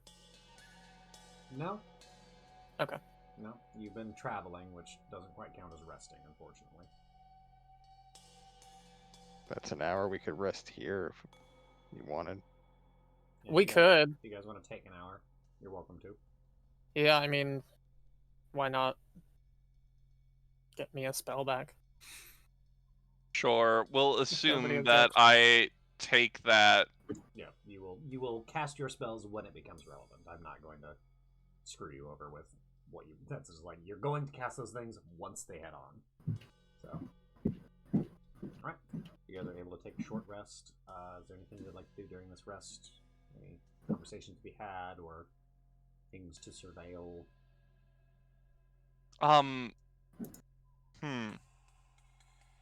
Ray will approach.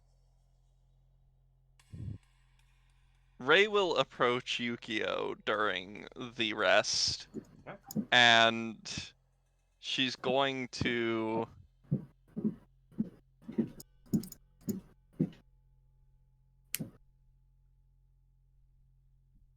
So you're sure we have to keep pressing on here? Something tells me if we leave this mountain, it's going to be harder for us to return.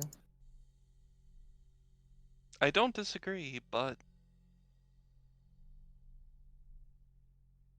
I've been bitten several times by thinking I'm more capable than I am.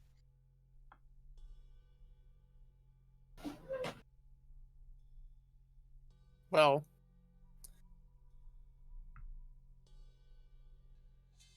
we weren't necessarily prepared for either of the other encounters with Orochi, and somehow we've made it out. So at least there's that. If we fail, we're fucked. Since when has that not been the case? Yes, Ark. Ark's gonna turn to them and be like, guys, we could always set up a base, have some fish pudding, maybe play some cards. Tackle this in the morning, bright-eyed and bushy-tailed, right, Ray? Architect trying to get spell slots and flashes of genius back. Yeah, I'm smart, but only so many times. Well, I'm smart for 60 or 30 consecutive seconds a day. I do not get to choose, or 30 seconds a day. I do not get to choose when they are, and they are not consecutive. What's the pudding? Fish pudding, he said. Fish pudding. Yeah. Forget I asked. I don't want that knowledge. I well, mean, the plan. it sounds somewhat good to me.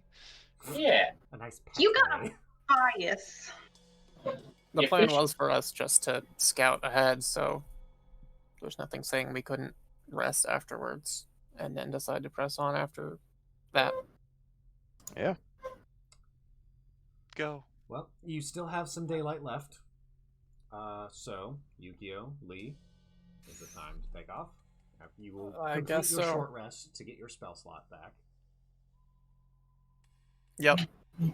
All right. I hate it, but yep. Okay.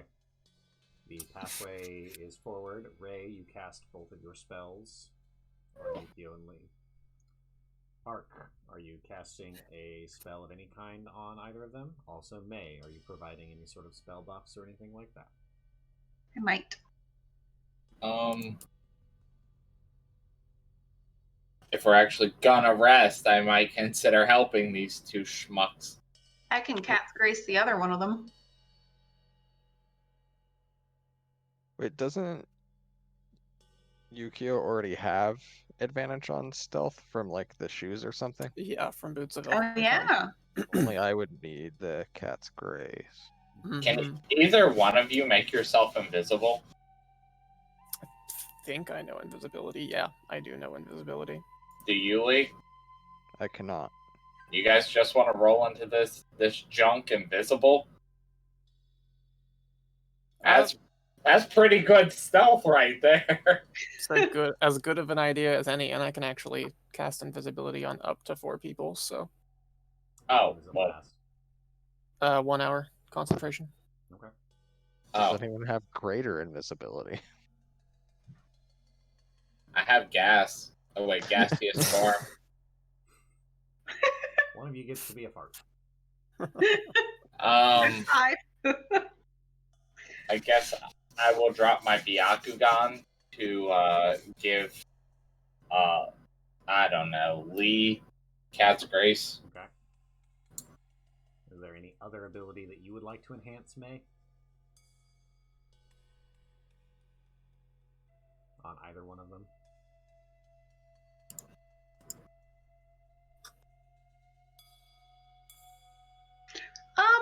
for the let's give our smart boy even more smarts. I'll do Fox's cunning on Yukio.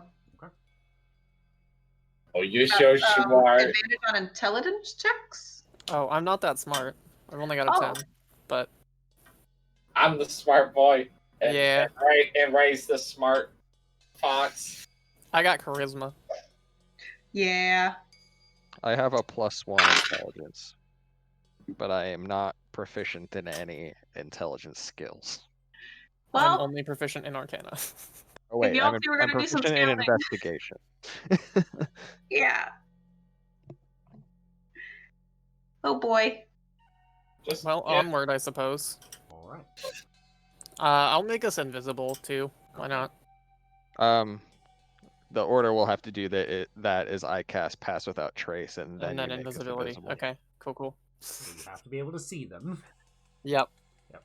Alright, so Lee, you go ahead and using your key, you cast Pass Without Trace. And then Yukio, kind of looking at your companion, you speak your incantation. A small sigil apparates, not flashing, because that's, antithetical to invisibility, but apparates True. in the air. And then you both are gone. Nothing but a pair of footprints on the ground. Wait, do you make footprints with Boots of Elven No. Kind? We don't make footprints with Pass Without Trace, actually. Yeah, we leave no signs of a Well, trail. me then. Y'all You both literally vanished see like us a couple of flip farts out in the and wind. And we're back on the floor. Here we are. Yukio could literally be walking across dead leaves right now and nobody'd fucking know. Like, So Yeah, I don't make sound. go ahead and make stealth checks with advantage, clearly. super advantage. Yeah. Plus an extra 10. Plus an extra 10. Thank God for that advantage, because one of them was a 1. What? I got a 29. Yes, Ray. 29. What'd you get, Lee? Just saying, fuck you, DM. I got a 31. Alright. Suck it! And as they start to walk away, I hit them both with Dispel Magic. You would have to guess it where they are. As you guys look, your companions, the shadows seem to coalesce around them and they almost become harder to see, and then they are just gone. And Like as we go farther forward? no, you guys, I'm saying, are just gone. Oh, okay, Yeah. gotcha. From view, from sight, from sound, from sense, you could not be smelled if anybody tried at this point. Yes, Whew, architect. if the Tengu do discover them, we definitely can't beat them. Ark is going to turn to May and be like, just like everyone else I've ever loved. And then sit down and start tinkering with stuff on the ground. Going, Everyone you loved turned invisible? Architect, you could be less Is there a weird potion about left your to do trauma. that? As we're leaving, I also want to cast True Seeing on myself just so I can keep track of Lee. Can you? Because have that both seems up? important. Huh? Can you have both up? Yeah, it's not a concentration. Okay. It just lasts an hour. Zavis and Sirius are playing rock paper scissors. They don't know Rock, what paper, else to do with scissors. themselves. Boulder, parchment, shears. On the first part of us taking off, let's establish some some code sounds just to keep track of each other Okay. as we go. So any sort of masked ambient noises we could make to know Makes that sense, yeah. we're still close together and everything. Yu-Gi-Oh makes cricket noises. I imagine. Sure. Sure. Why not? Why not? A little. Assuming there are cricket noises. I don't know if my mic will even pick that up. Lee's over in the distance. Not suspicious at all. At the top of the mountain. I guess this would be a good time to have telepathy. No, But I don't think any of us have it. Nope. Unfortunate. All right. So as you guys are moving forward, obviously very stealthily, your path continues up this mountain, and as you see, it begins to wind. As you go up to the face of this mountain, the path turns right and goes upwards. It seems to spiral up the mountain. You're traveling for some time. The first 15 or so minutes of movement is fairly uneventful. There are trees growing out of the sides of this mountain as it gets ever steeper. Several bushes along the path, and still this stonework ahead. Eventually, the stonework starts to give way to more natural shapes until you are walking along a high shelf. I would like you both to make perception checks. Oh, that was a 20, and then it was a 2. 7. 15. 15. All right. As you make your way up, you find yourselves traveling along a wide cliff edge, and as one of you scurries over to kind of look over the side, and you see it is a sheer drop, much farther than you would expect for how long you've traveled. You've seen much higher up the side of the mountain than you should be. And as you are looking, you see there are a few odd pillars and broken off, it looks like maybe torii gates had been set up here and have been broken or torn down.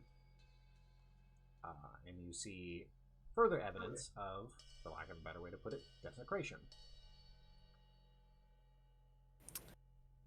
That's not Desecration. good. And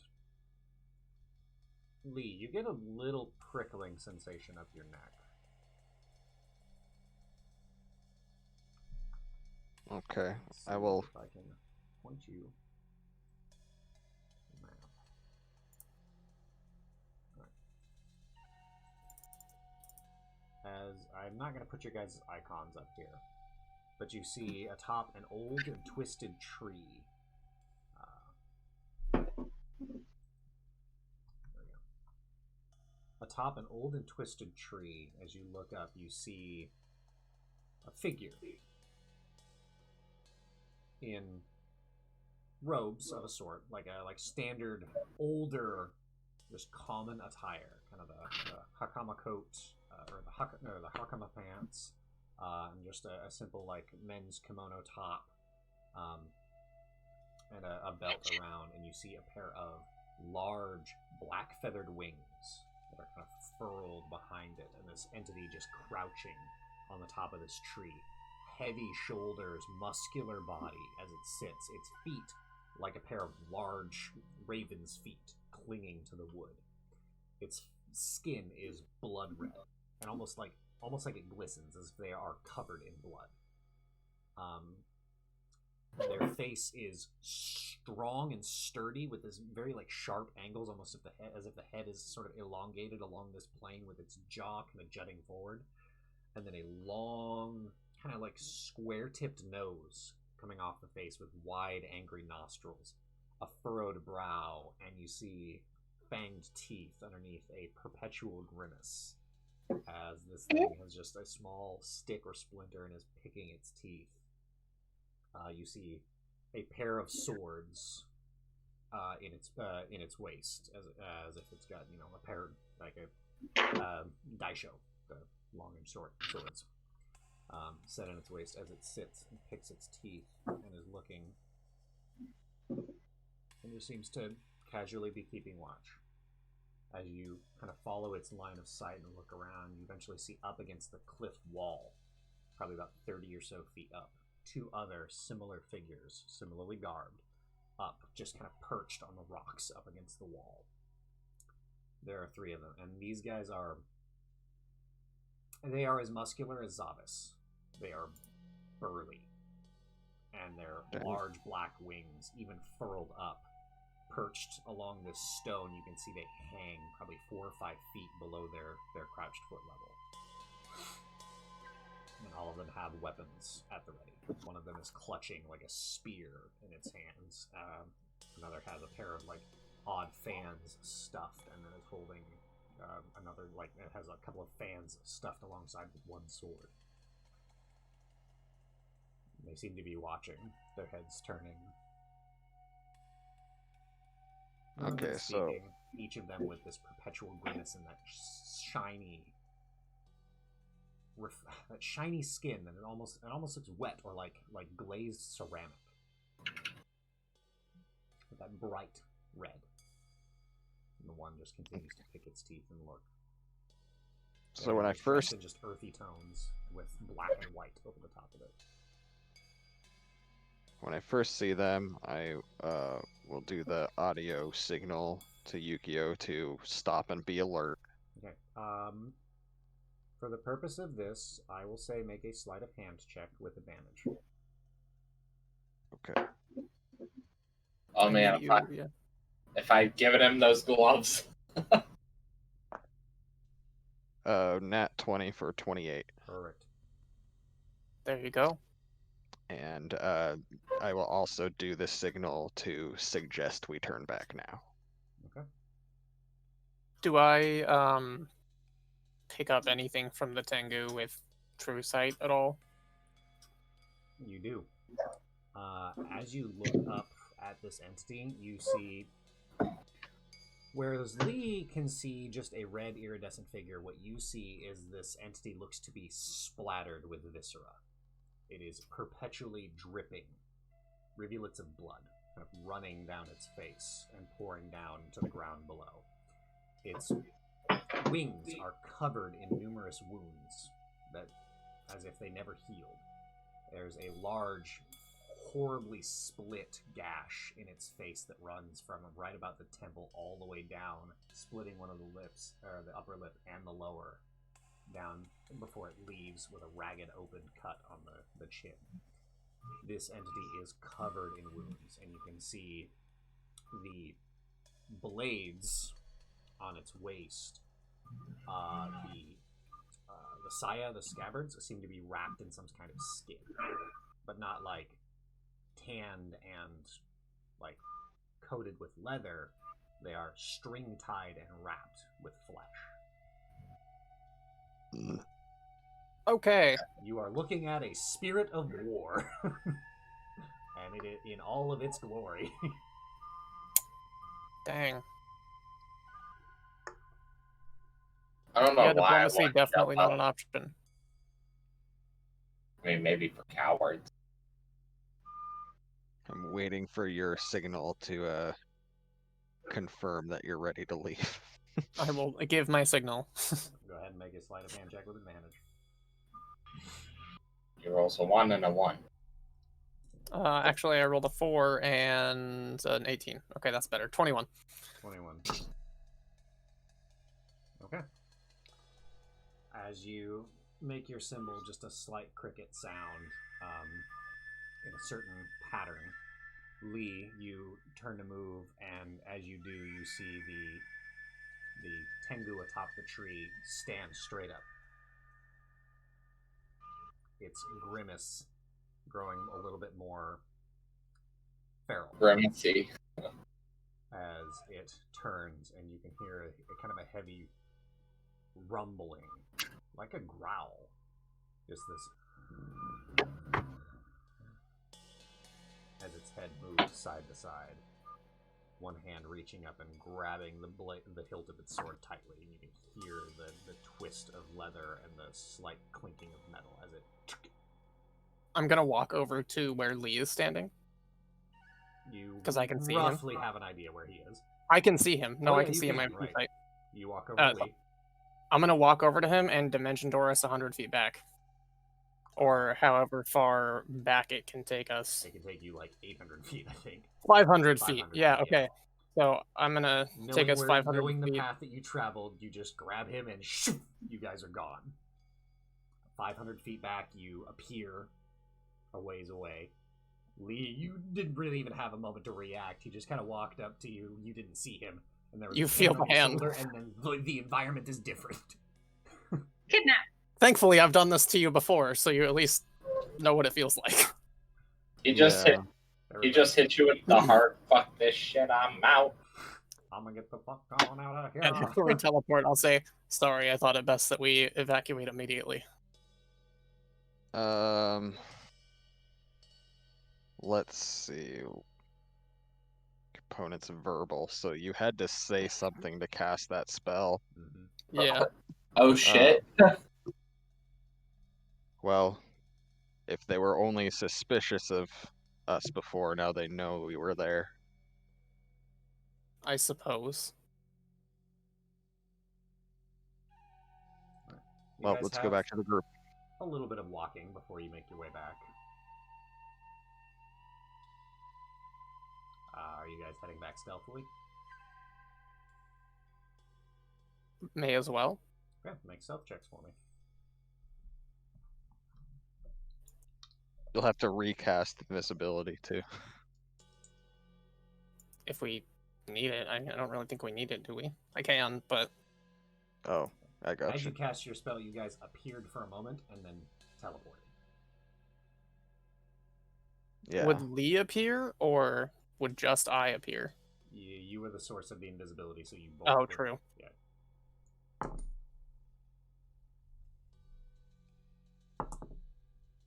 Stop rolling stuff, husband. So yeah, I suppose I can recast it then. Okay. Well, you have 3 spells then. Yeah, I have 1 spell left. Okay. Because I've cast Invisibility twice, and then True Seeing is my Arcanum. Well, you just cast Dimension Door. Oh yeah, and Dimension Door, so yeah, that's all my spells. Yeah, so you cannot cast invisibility again, right? No, the second Invisibility will be all of my spells. Dimension Door, Invisibility, Invisibility. Okay. And then True Seeing is I always Arcanum. forget when warlocks get their 3rd spell slot. Yeah, I have 3 right now. Okay. I believe I just got it. Alrighty. Okay, so What'd you get? my stealth is 39. That's some chump numbers. You gotta get that up. Mine There is you go. 29. 29. Yeah. As you guys are quietly just creeping your way back, being very careful, you do eventually hear and then the branches of some trees flex. And as you kind of look and turn back, you see 3 Tengu arrayed in the branches above the pathway, crouched and scanning. They're about- Yeah, my bad. They're about 100 feet back, but you see them. As they look, and as you guys continue to make your way away, they sit and they scan, looking around. Your True Seeing still just seeing the slight pooling of blood on the path that is not there. The blood, meaning, not the path. The path is there, I promise. Alright. You otherwise make your way back to your allies without incident. Danger. Meanwhile, Architect's setting off mortars. Look at these fireworks I found in Ray's house. Alright. I take it you drop your invisibility when you guys return? Yeah. Alright, you see your Howdy. companions reappear. How'd it go, boys? Not well. Oh. Oh. They know Well- we're here. So, do we turn back, or do we start killing? Killing what? Yeah, we ran into the Tengu. 3 of them. They look formidable. To Do say the we least. turn back, or do we start killing? How many were there? 3 3 total? Okay. That's less. that we saw. Oh.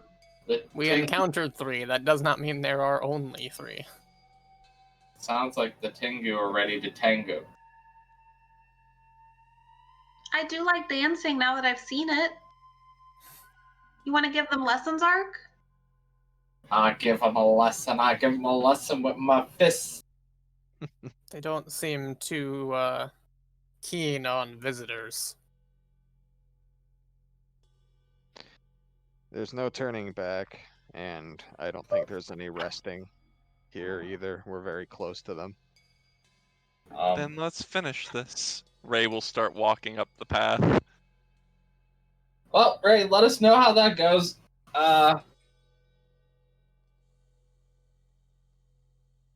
I'm all about half-cocked ideas, but this is a no-cocked idea. Zava says, if you want to rest, just say it. I have said it, like a bunch of times. What is wrong with you people and sleeping? Hachi, who is there, goes, it is almost dark.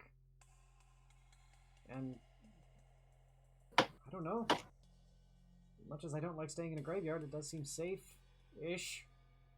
I don't know. Actually, that's a good point. Ray freezes at Hachi's mention and goes, I guess the spirits might be able to protect us. Yeah, I mean, Tengu didn't I've seem slept to in a pursue graveyard us. for most of my life, and I'm fine. I mean, you made the graveyard, so I don't think anything's gonna raise up and come after you. Ray will private sanctum the area. Okay.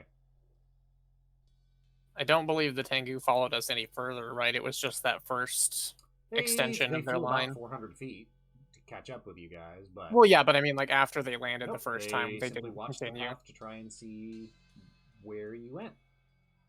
I'm sure there's a erupting house or tower in the middle of the fucking. Private sanctum It's not is a tower. that. Private sanctum is a separate spell. It's the safety Yeah, cube. it's a 1,000. It is up to 100 by 100, so 10,000? 10,000 square feet. It's a private I sanctum. want it. You're not invited. Safety cube. Just encompass the entire graveyard if I can, Yeah, you're able to easily encompass the graveyard with your spell. which means nothing moves in or out without me knowing. Mhm. Extra planar or no. Yep.